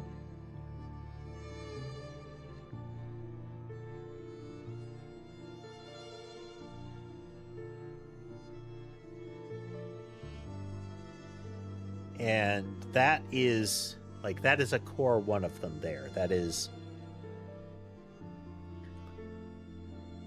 Yeah, inventory is another one that'll have to change. But how you interact with the things that you do as hobbies, as profession, that kind of thing. There's just lots of different ways of thinking that end up being the same sort of thing, you know? Like, you're saying it's like, oh, but, you know, I can't hear the rest of the song if you stop in the middle. For me, it's things like, if I don't have a goal that I can see, like, here are some things I could do and I can start them right now, let's go. If I don't have that, I get kind of paralyzed. Hello, Sky. There is food in the bowl, sir. So that's not the issue. Sky's a troublemaker. You gotta keep an eye on him. Figure out what he's up to.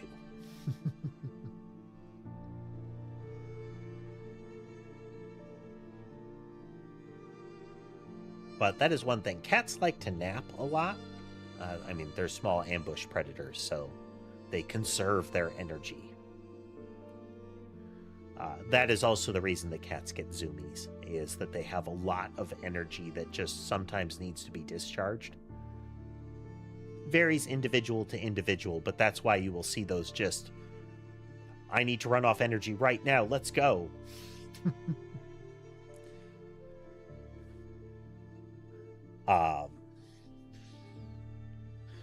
But often the like, I'm gonna go off and nap nearby is perceived as the animal is antisocial. But cat behavior and body language, if the cat is sleeping within line of sight of you, like you can turn and see the cat sleeping, that is generally the cat saying, I love and trust you. At the very least, I trust you greatly. Because that is the cat essentially removing all of its defenses in the presence of a larger creature.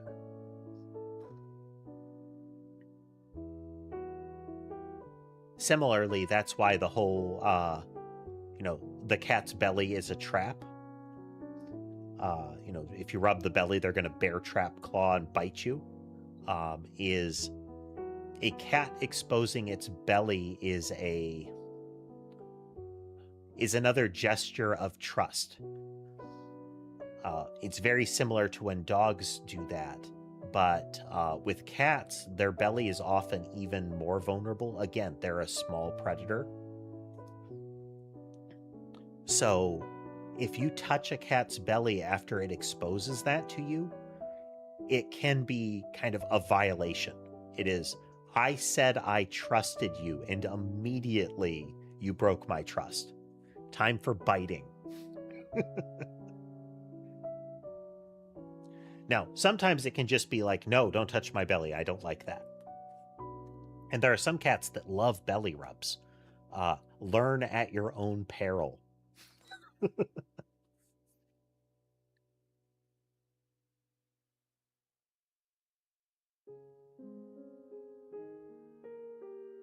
Never need that elsewhere. Collision Manager we might have to revisit for this purpose, but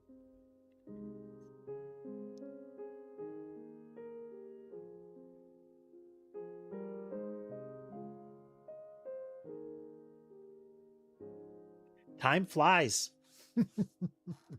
Our last stream was a game called Mind Diver, and there were a couple like, oh, you know, 2 hours have passed. I didn't realize we had gone this long. That's a fun place to get into. That just sort of like almost trance-like state when you're doing something where time can just flow because you're having, it's either you're having such a good time and or it's so mentally engaging for you. And that's not like intensive. It's not like you're concentrating hard, but it's that your mind can just do. It's a thing that just happens and keeps happening. That is the kind of statement that I could easily have ended with, man. Your brain just does, man.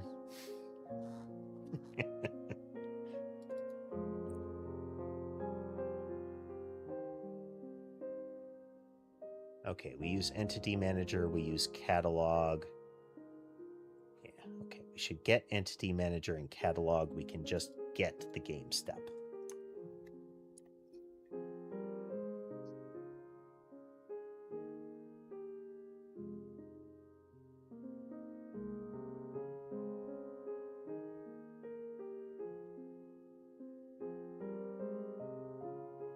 Services, Solve, Entity Manager. Did.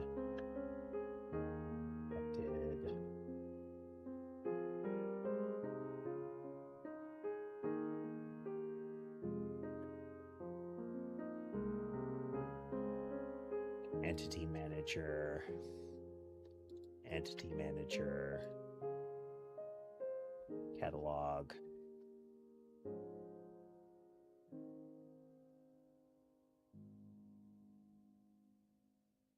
Not averse to just connected game. That there's a risk to doing this.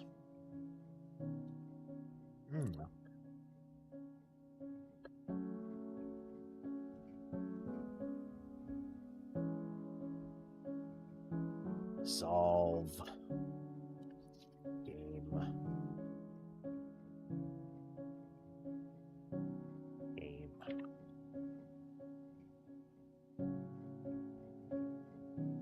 Yeah, time just goes, time just flows. It's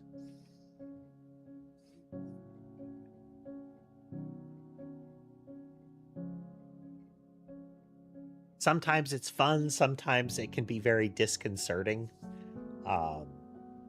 Sometimes you get that, wait, what day is it? Kind of feeling if you wake up from a nap or you've just been locked in on something. Sometimes you get reminded of how much time has passed since you looked into a thing. One of my favorites is still seeing engagement bait posts on things like Twitter and Blue Sky, where it'll be like, reply with the first game controller you remember using.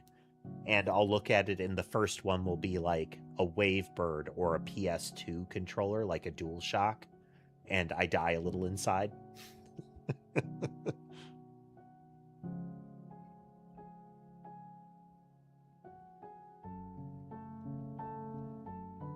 It's that, oh, I guess I'll turn to dust now.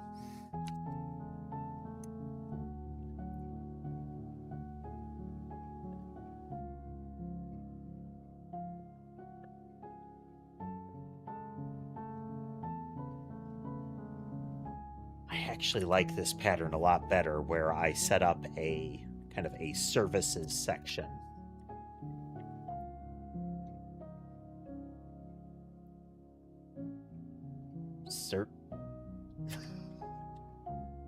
Know what that word was supposed to be.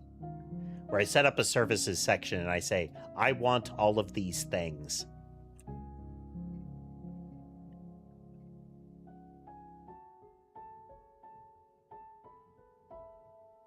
This also needs an entity manager.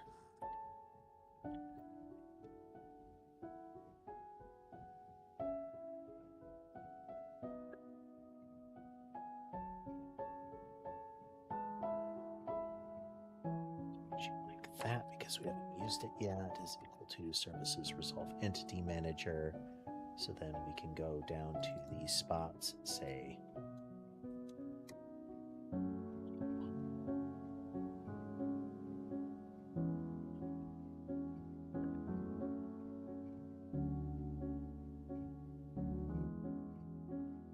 game. Down here, we also need the catalog.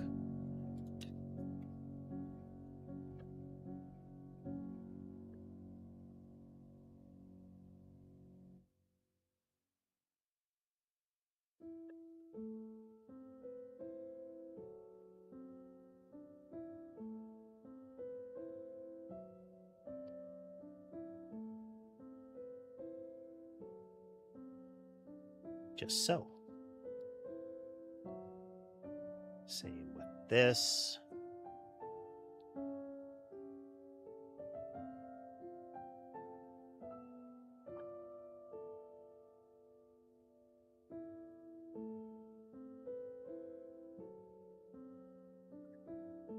Did game underscore game is equal to services resolve game.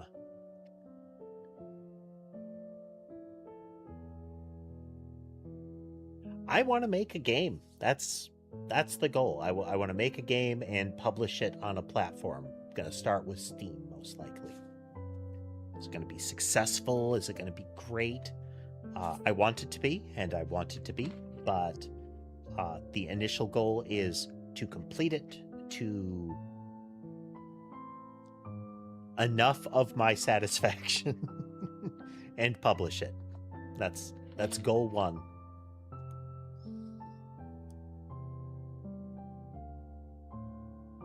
Would I feel sad if it's a breakout success and I make lots of money? No.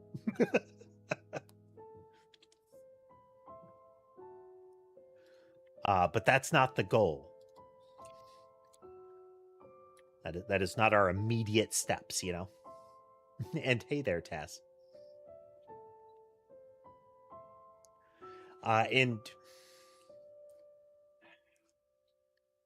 it is a solid thing to do with any hobby. You want to learn to play an instrument. You want to learn a new language. Want to make a game. Want to be better at, you know, digital art. The thing to do is do it. Don't look at it and say, "Oh, I need to take these classes and I need to do all of this stuff." Just do. Start. Might you take classes in the future? Yes. Might you watch YouTube videos and practice? Might you get new equipment as you go? Yes. But if you just start, you'll start to get a grasp for what you're doing. coding isn't any different. Game engines aren't any different. We live in an age where information is quite literally at our fingertips. So many people have access to smartphones. If they don't, computers and internet. That is becoming increasingly pervasive to the point where entire generations of people are like, as of right now, even just as of right now, there are people that are growing up that have been in an age where smartphones have been around for decades and that they have grown up using them. It is part of their general life. So look up videos, learn from what others have done. It's all out there, you know? It's Reddit.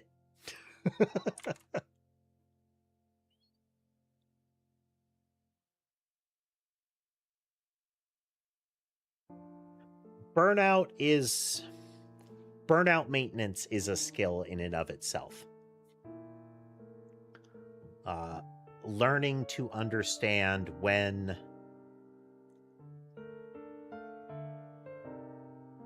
you're getting tired of something, and knowing if and when you can step back. Like, you might be burning out on your job, but you might not have an option right now, but recognizing that you are is a indicator that, hey, I should probably start looking into some different options for money because this is bad for me. And the same way, let's say you have like a game that you really love and you've been working really hard on it. You know, Hollow Knight, Elden Ring, the ones that are like really skill-based or something like that. And you just can't beat something and it's starting to be a chore. It's starting to make you angry. And at that point, it's set the controller down and just walk away. It's fine to come back, but do something else for a while. Because if you really love it, you really enjoy it, then you don't want to associate it with anger and frustration. Because then when you play, the mindset when you're coming into it is, okay, it is time for my evening get really upset session.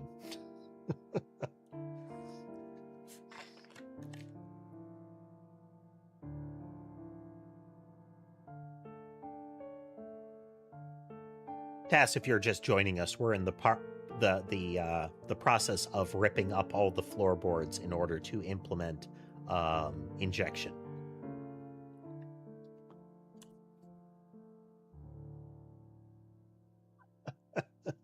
I am not. That is a good disclaimer. I am not a medical professional, a therapist, a doctor, a lawyer.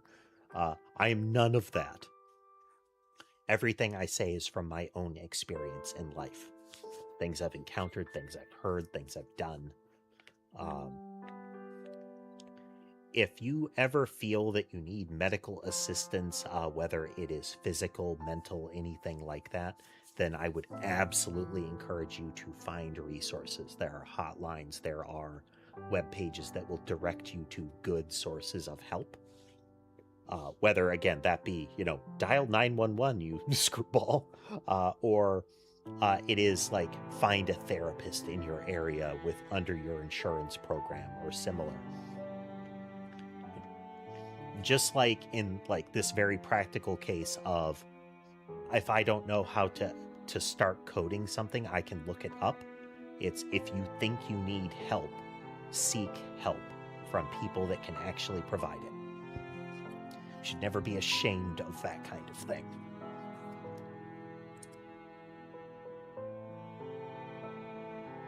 We are still in map render, okay.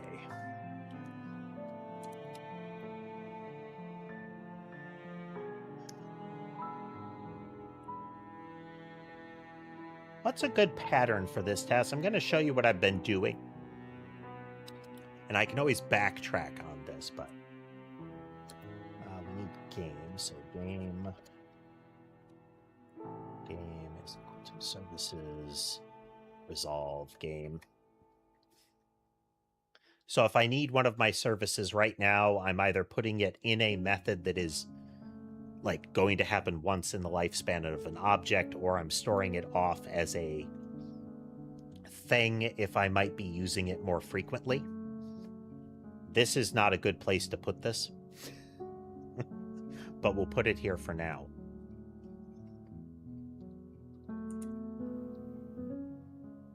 So that as soon as the object is initialized, we get our reference that we're going to be using.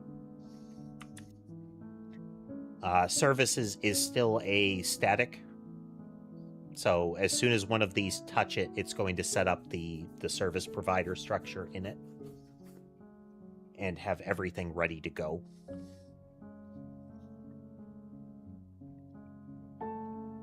Like I said, I'm ripping all of these bits out as we go and setting up like this. If you need a catalog, you're going to get this type. If you need an entity manager, you're going to get this type. There's one instance of each of them. In theory, we could make this a transient.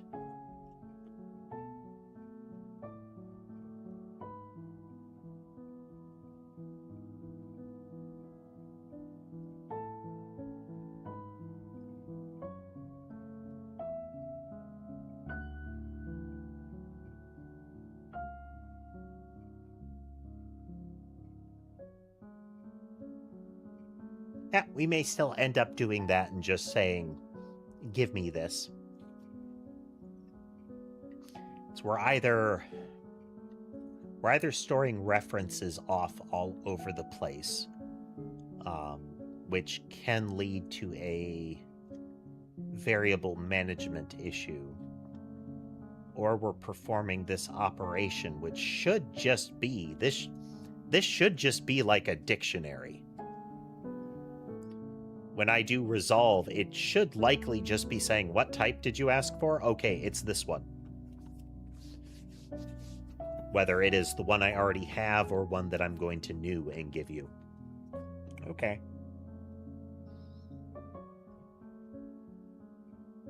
We'll do our loops here.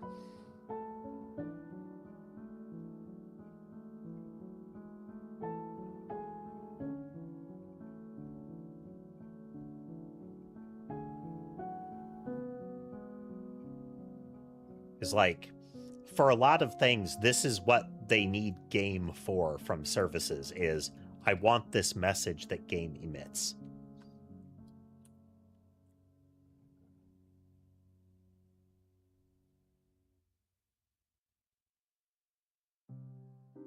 Catalog entity manager right here.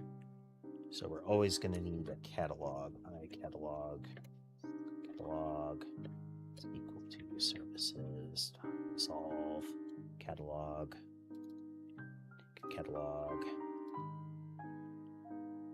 Then we're going to need entity manager one way or another. So an entity manager is equal to that. Entity manager here.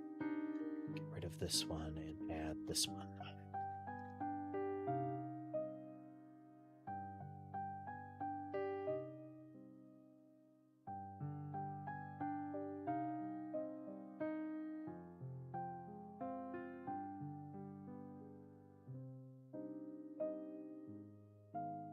Yep. The only reason that I haven't got a like central message service is to handle the sequencing. There are some things that won't need that.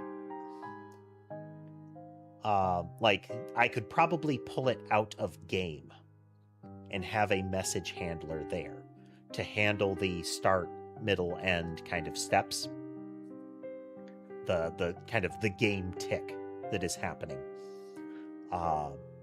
But some things are still going to have their own, like, I subscribe to this message kind of stuff. Because, like, behaviors have to have it run down the chain with, you know, okay, you took this message, what did you do with it? Kind of stuff. We need an entity manager and a catalog. We only use those once. It is each time we do this. That's that. We're just gonna services dot resolve.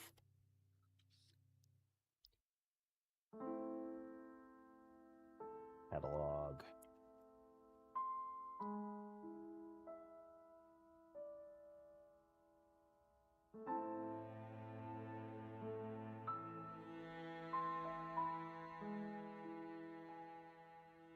Okay. This might be apparent. I'm seeing where I can shift. So like game has to be a node for our purposes. It needs to get the tick. And this is where having essentially a tick handler as a service would be useful, is that can just be an object. That is a service that the game pokes and says, hey, new time passed. Hey, or new sequence. Here's the time passed in this sequence kind of thing.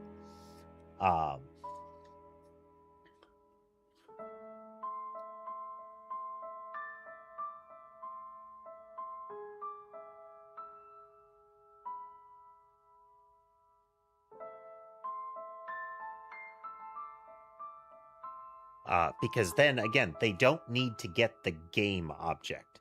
And the game object is very specific to implementation. So that's another target that we can loop back around to.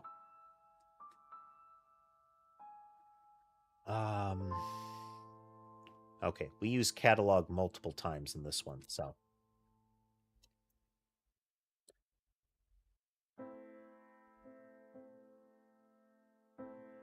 Log.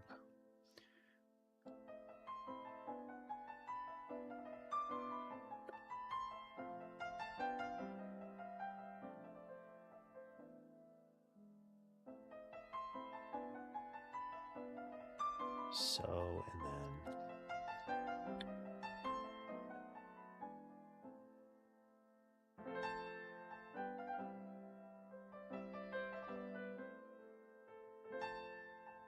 there we go.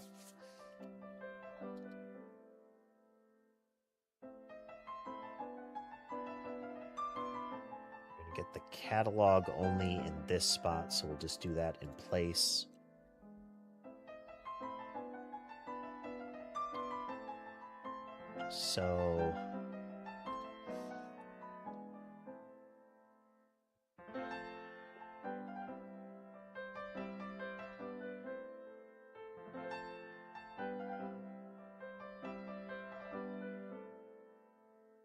So catalog and entity manager, each of them used directly. So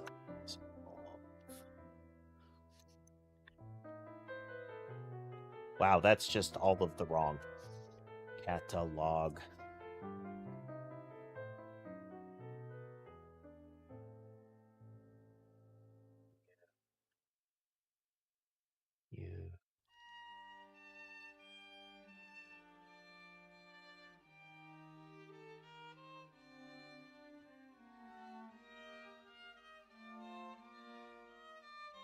Okay.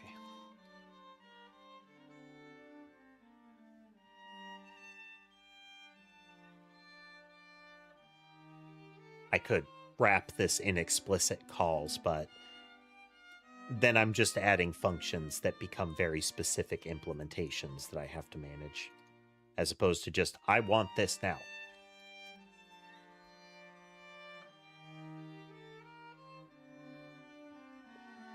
Entity manager,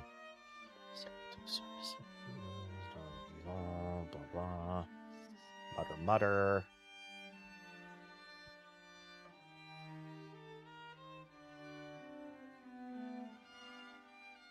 I'm gonna need this again in a moment.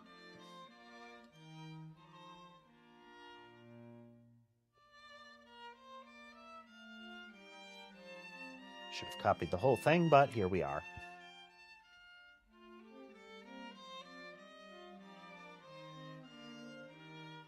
Small victories, Ami. Small victories. Every little thing, you know?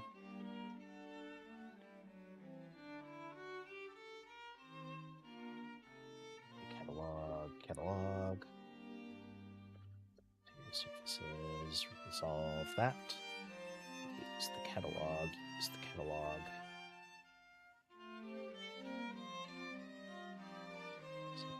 Here.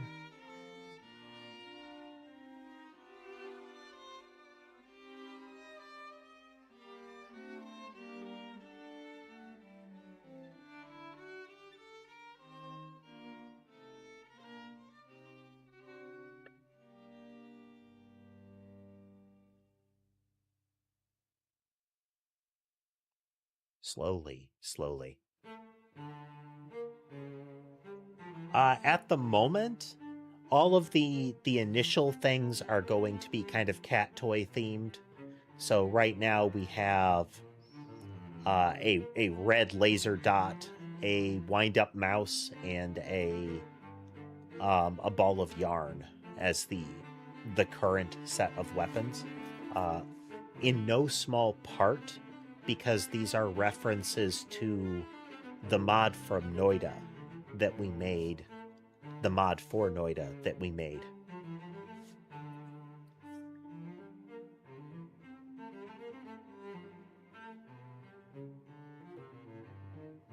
Gonna need an entity manager anywhere else in this whole... Okay.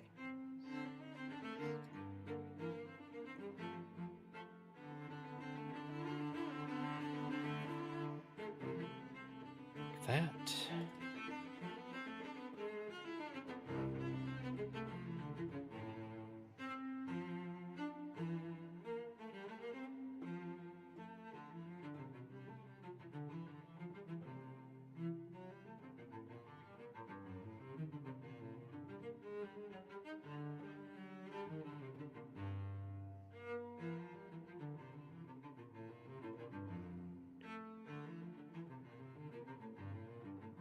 We invoke these, but the only reason that Entity Manager listens to them is that they would have to come into existence.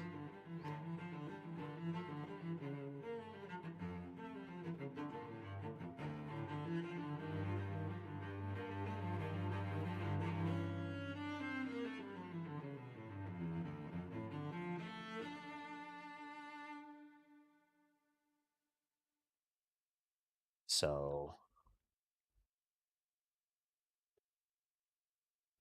this is kind of kludgy, but...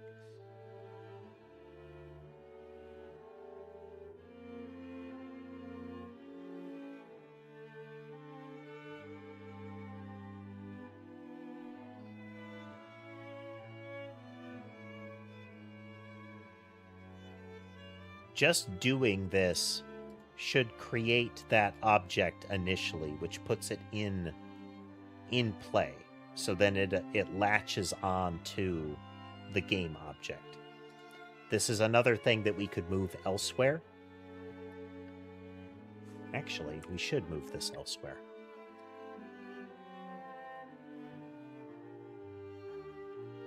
Under this model, you live in game right now.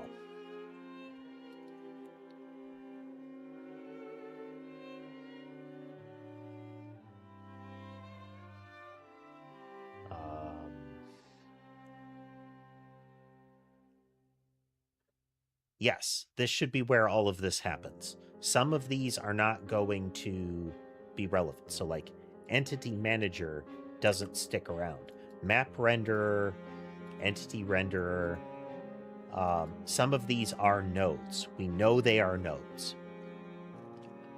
because they have to exist in space, but some of them are not.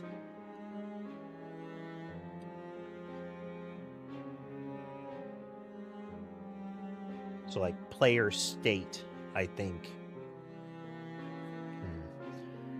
Well, we'll have to see. Some of these are nodes, and it's the game's responsibility to add them as children.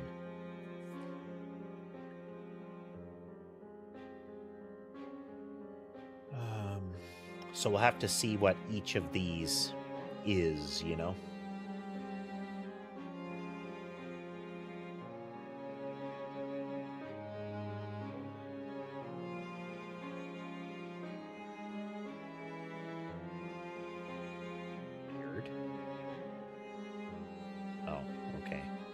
the actual compiled code. That's not what I want.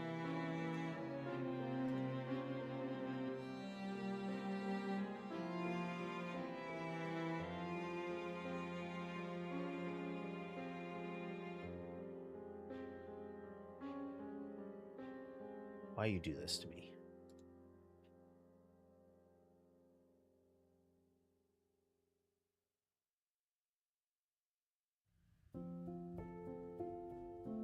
In player state, there we go. Player state is an interface. It extends node. That is probably... Do we ever use that?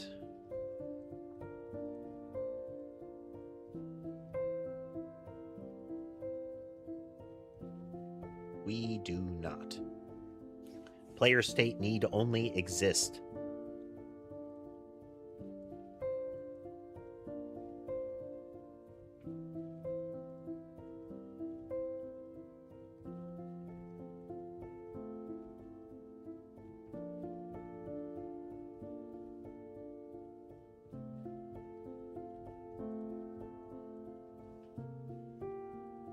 It's in game.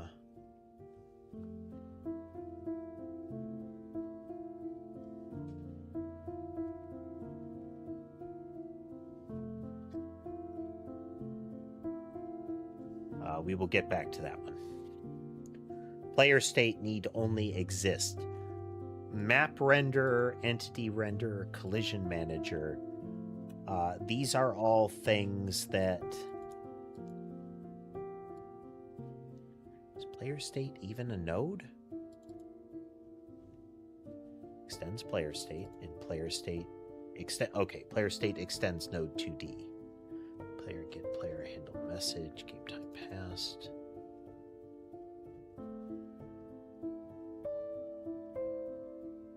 Handles messages. So method for loading players, it gets replies. It does not have any need of being a node. We are changing all of the things at once. It's all of the things.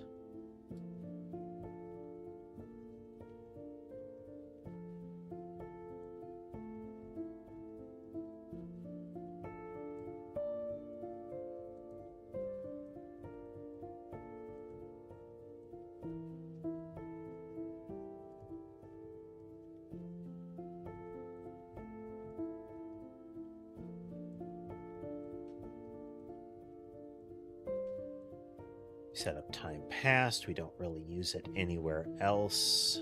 So we can just say this.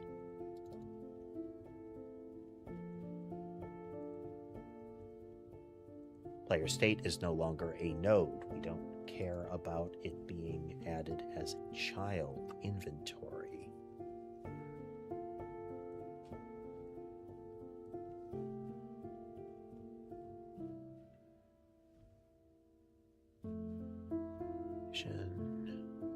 Game inventory, okay. That is one of these. Inventory is a node 2D. Has time passed. Actually generates the stuff.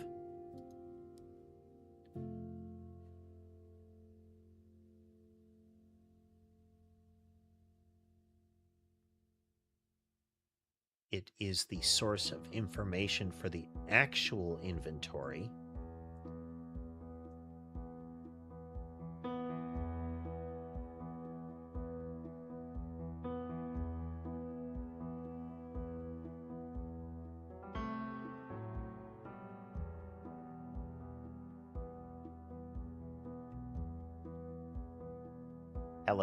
Catalog.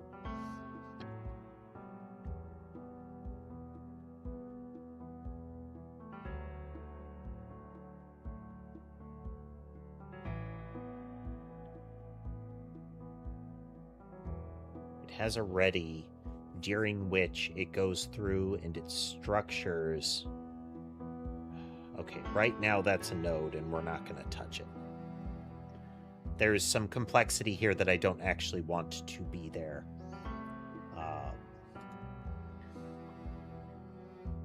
Okay, so inventory is definitely one of the UI ones. World state is currently a node.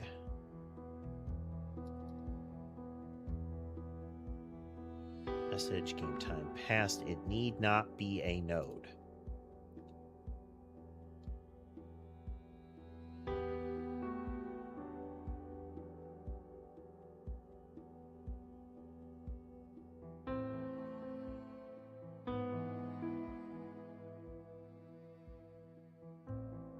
So much stuff broken. Oh.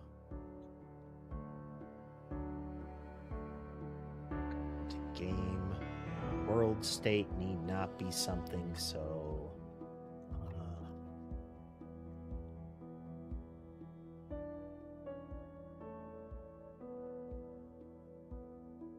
just doing that makes it exist. As of right now, the singleton exists. Some of this is important for it to exist right away, but I might be able to dodge some of that concern. We'll have to look and see, because the entity manager doesn't need to exist. Well, I'm sorry. These need to exist so that they can wire up to all of the other things. Like, I need to have an entity manager. I need to have these things. They are available, but they must come into existence as part of the loop. Okay, definitely. So all of these exist in world space, which means they need to be part of a node of some kind. In general, okay, I'm drawing the map, which means I'm putting something in the world, which means I'm in 2D space. So this has to be a node 2D. Node 2D. I'm doing collisions. That's in physical, like Godot physics space. Node 2D. I'm drawing stuff.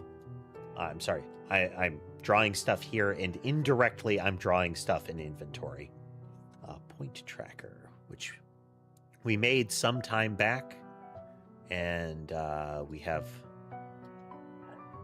left it on the floor for now.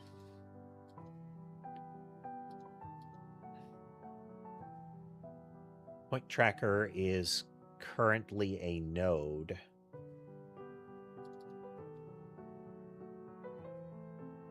But it needed to be.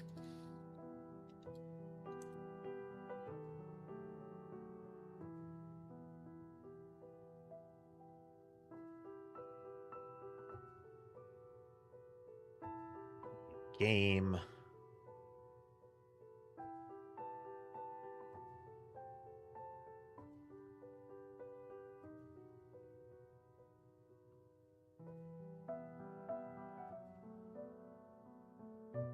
And this will be...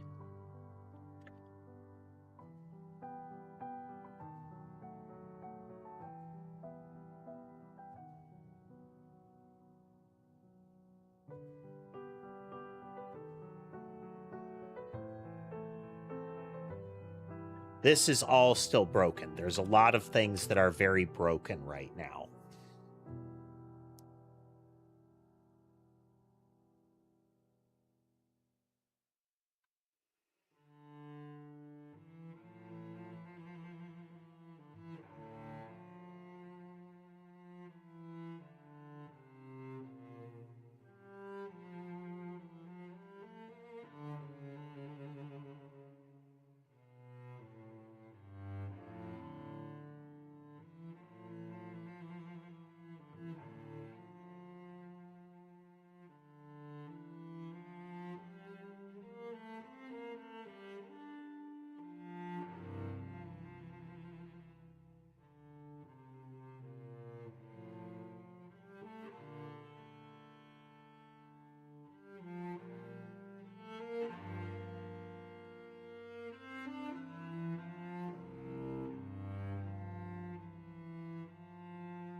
So, A big part of this being broken is that many of these objects don't exist outside of this bubble.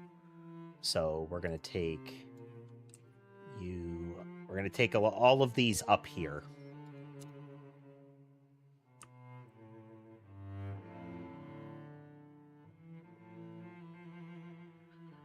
We'll still do our resolution of them in ready.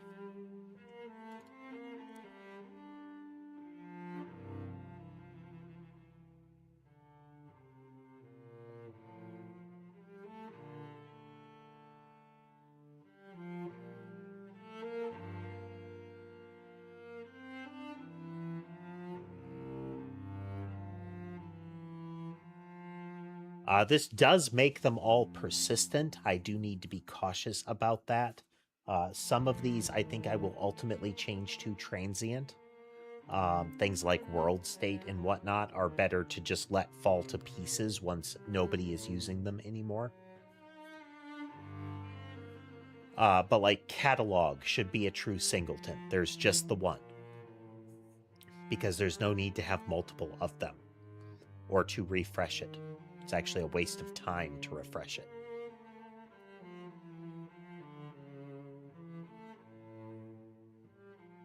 Player state, so world state is equal to that.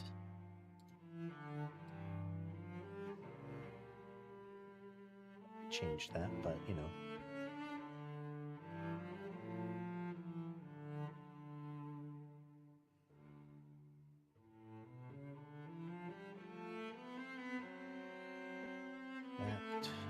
That here.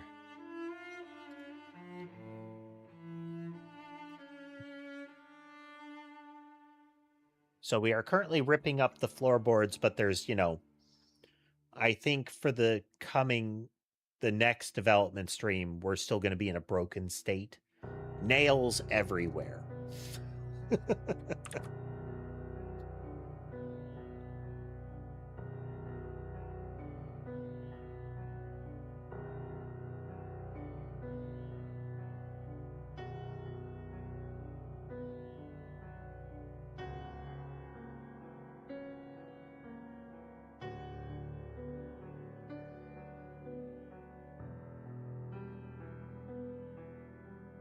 The main issue is that I'm substantially changing a great deal of the structure, which is making it so it won't actually work like this.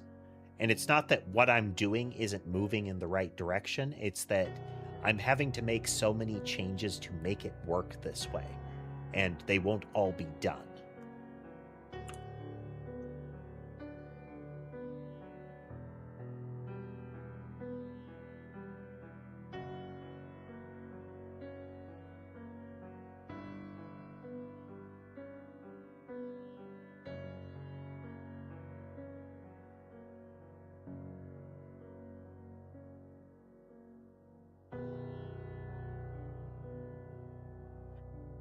We're doing a lot of this to try to get the interim in place.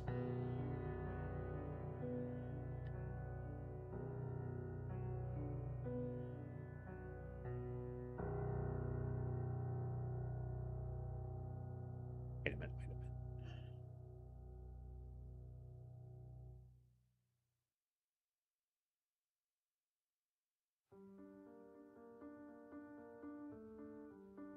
Did it start going there? I don't want the declaration. I want the thing.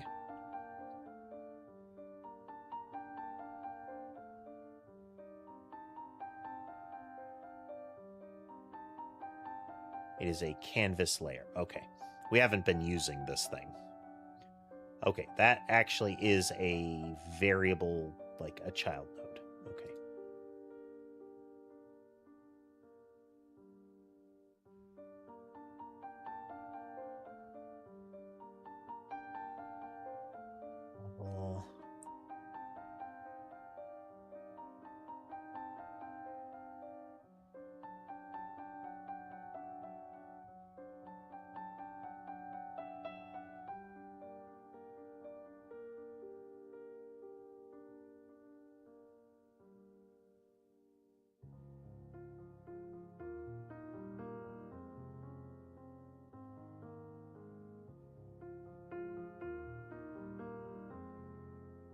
There are constants we can set up for those, but that's also not how input is going to work.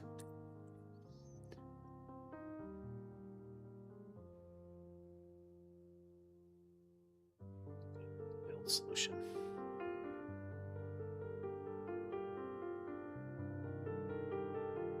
All right, node render is just subscribing to that event, so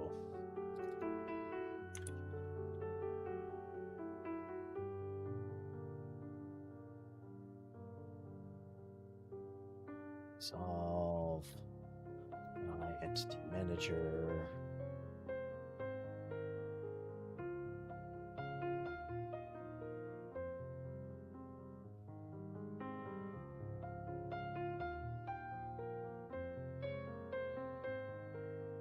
Manager to services dot resolve.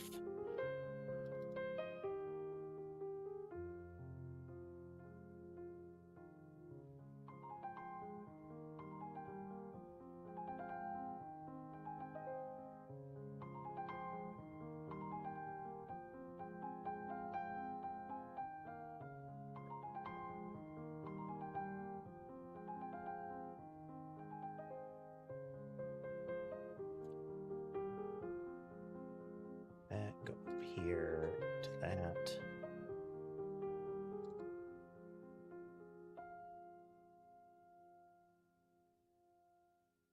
Catalog and entity manager.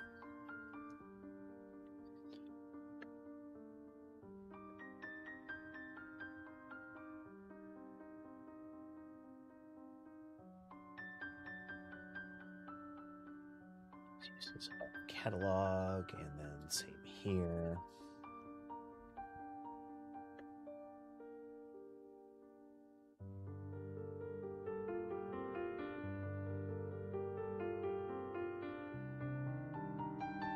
So many things.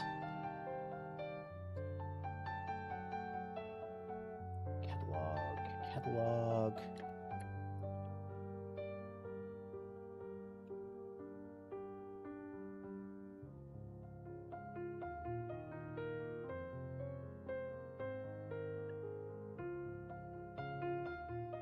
goes here. Entity manager goes here.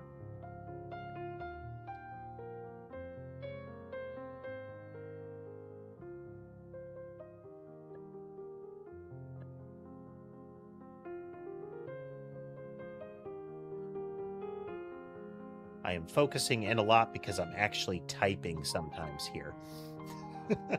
As opposed to, programmer hunt and peck, since coding uses weird symbols more frequently. Not a lot of call for, square, angle, and curly brackets and similar in regular typing.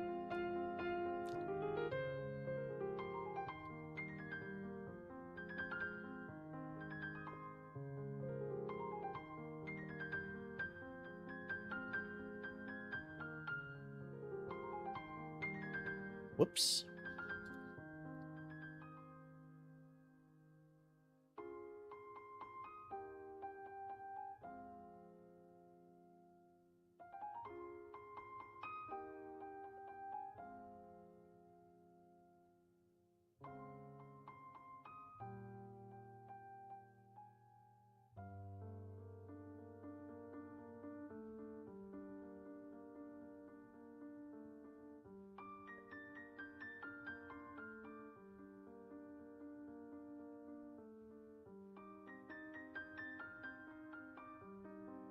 Catalog.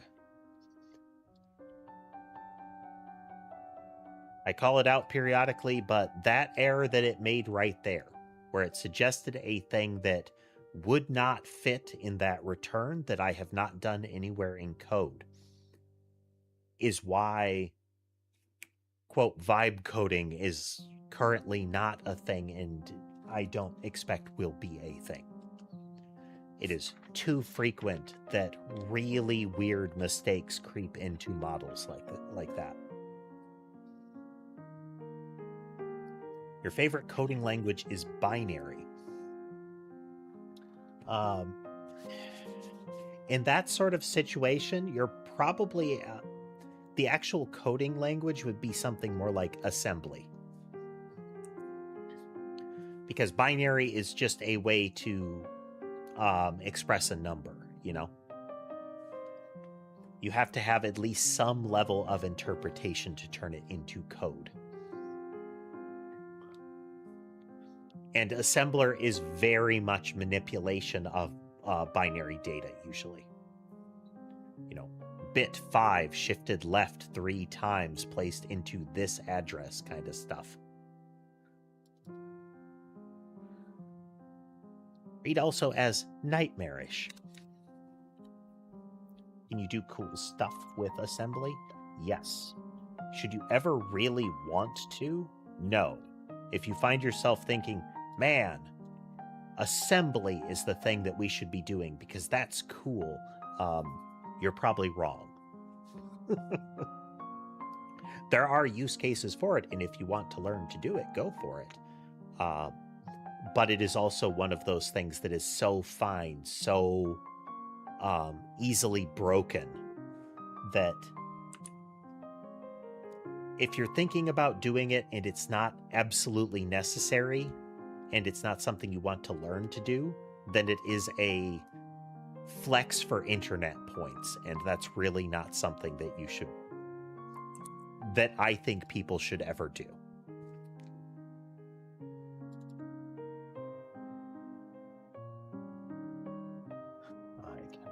Catalog, services.resolve, catalog goes here.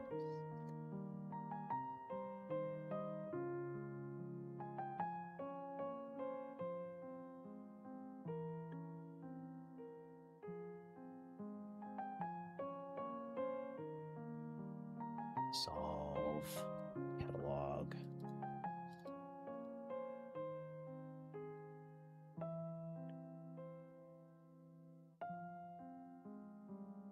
This is in a for loop, and there is no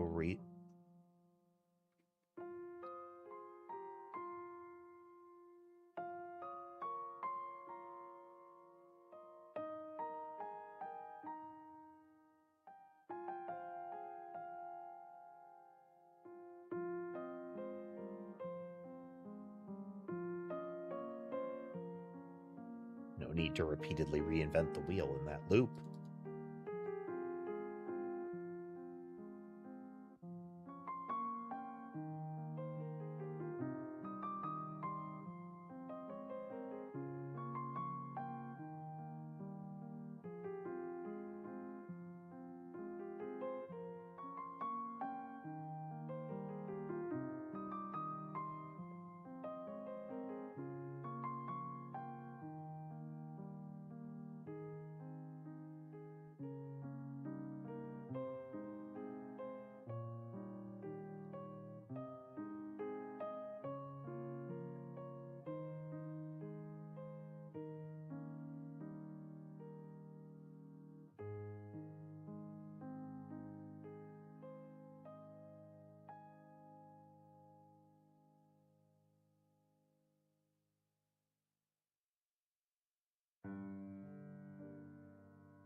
Texture, do we need any other?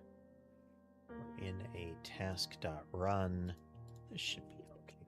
Catalog, surfaces dot resolve, catalog. I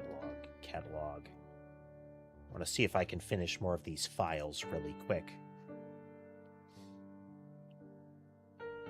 Hello, Kyotis. Welcome.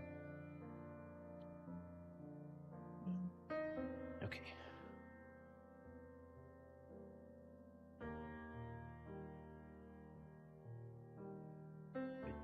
Why?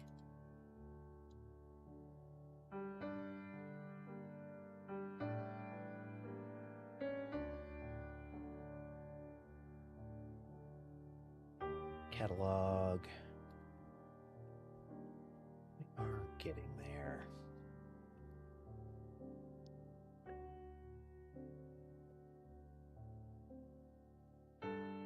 Solve, catalog. Catalog goes here. Whoops. Fat fingers.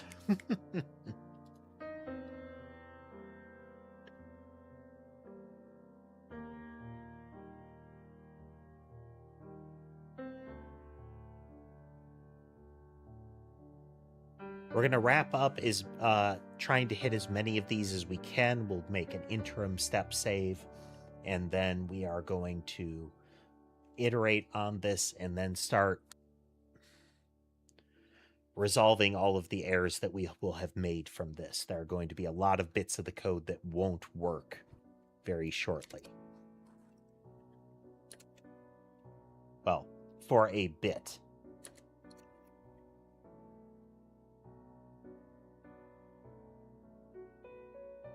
They already don't work.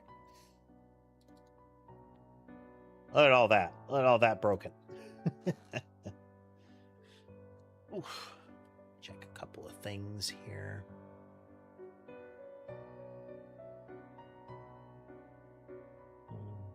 There. All that said, I think we are going to wrap up here. Do I like GTA San Andreas? It's okay. A lot of the GTA games, at least as far as I'm concerned, are okay. They're not necessarily like my kind of game, ultimately. But they're certainly not bad. I mean, they're liked for a reason. We'll just do this one last file.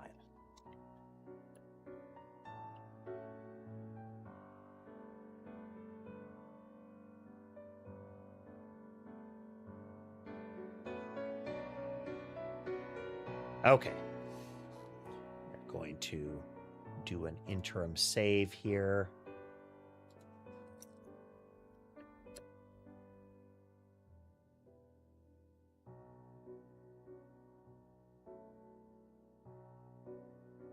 Shifting. Oh, that is a terrible commit.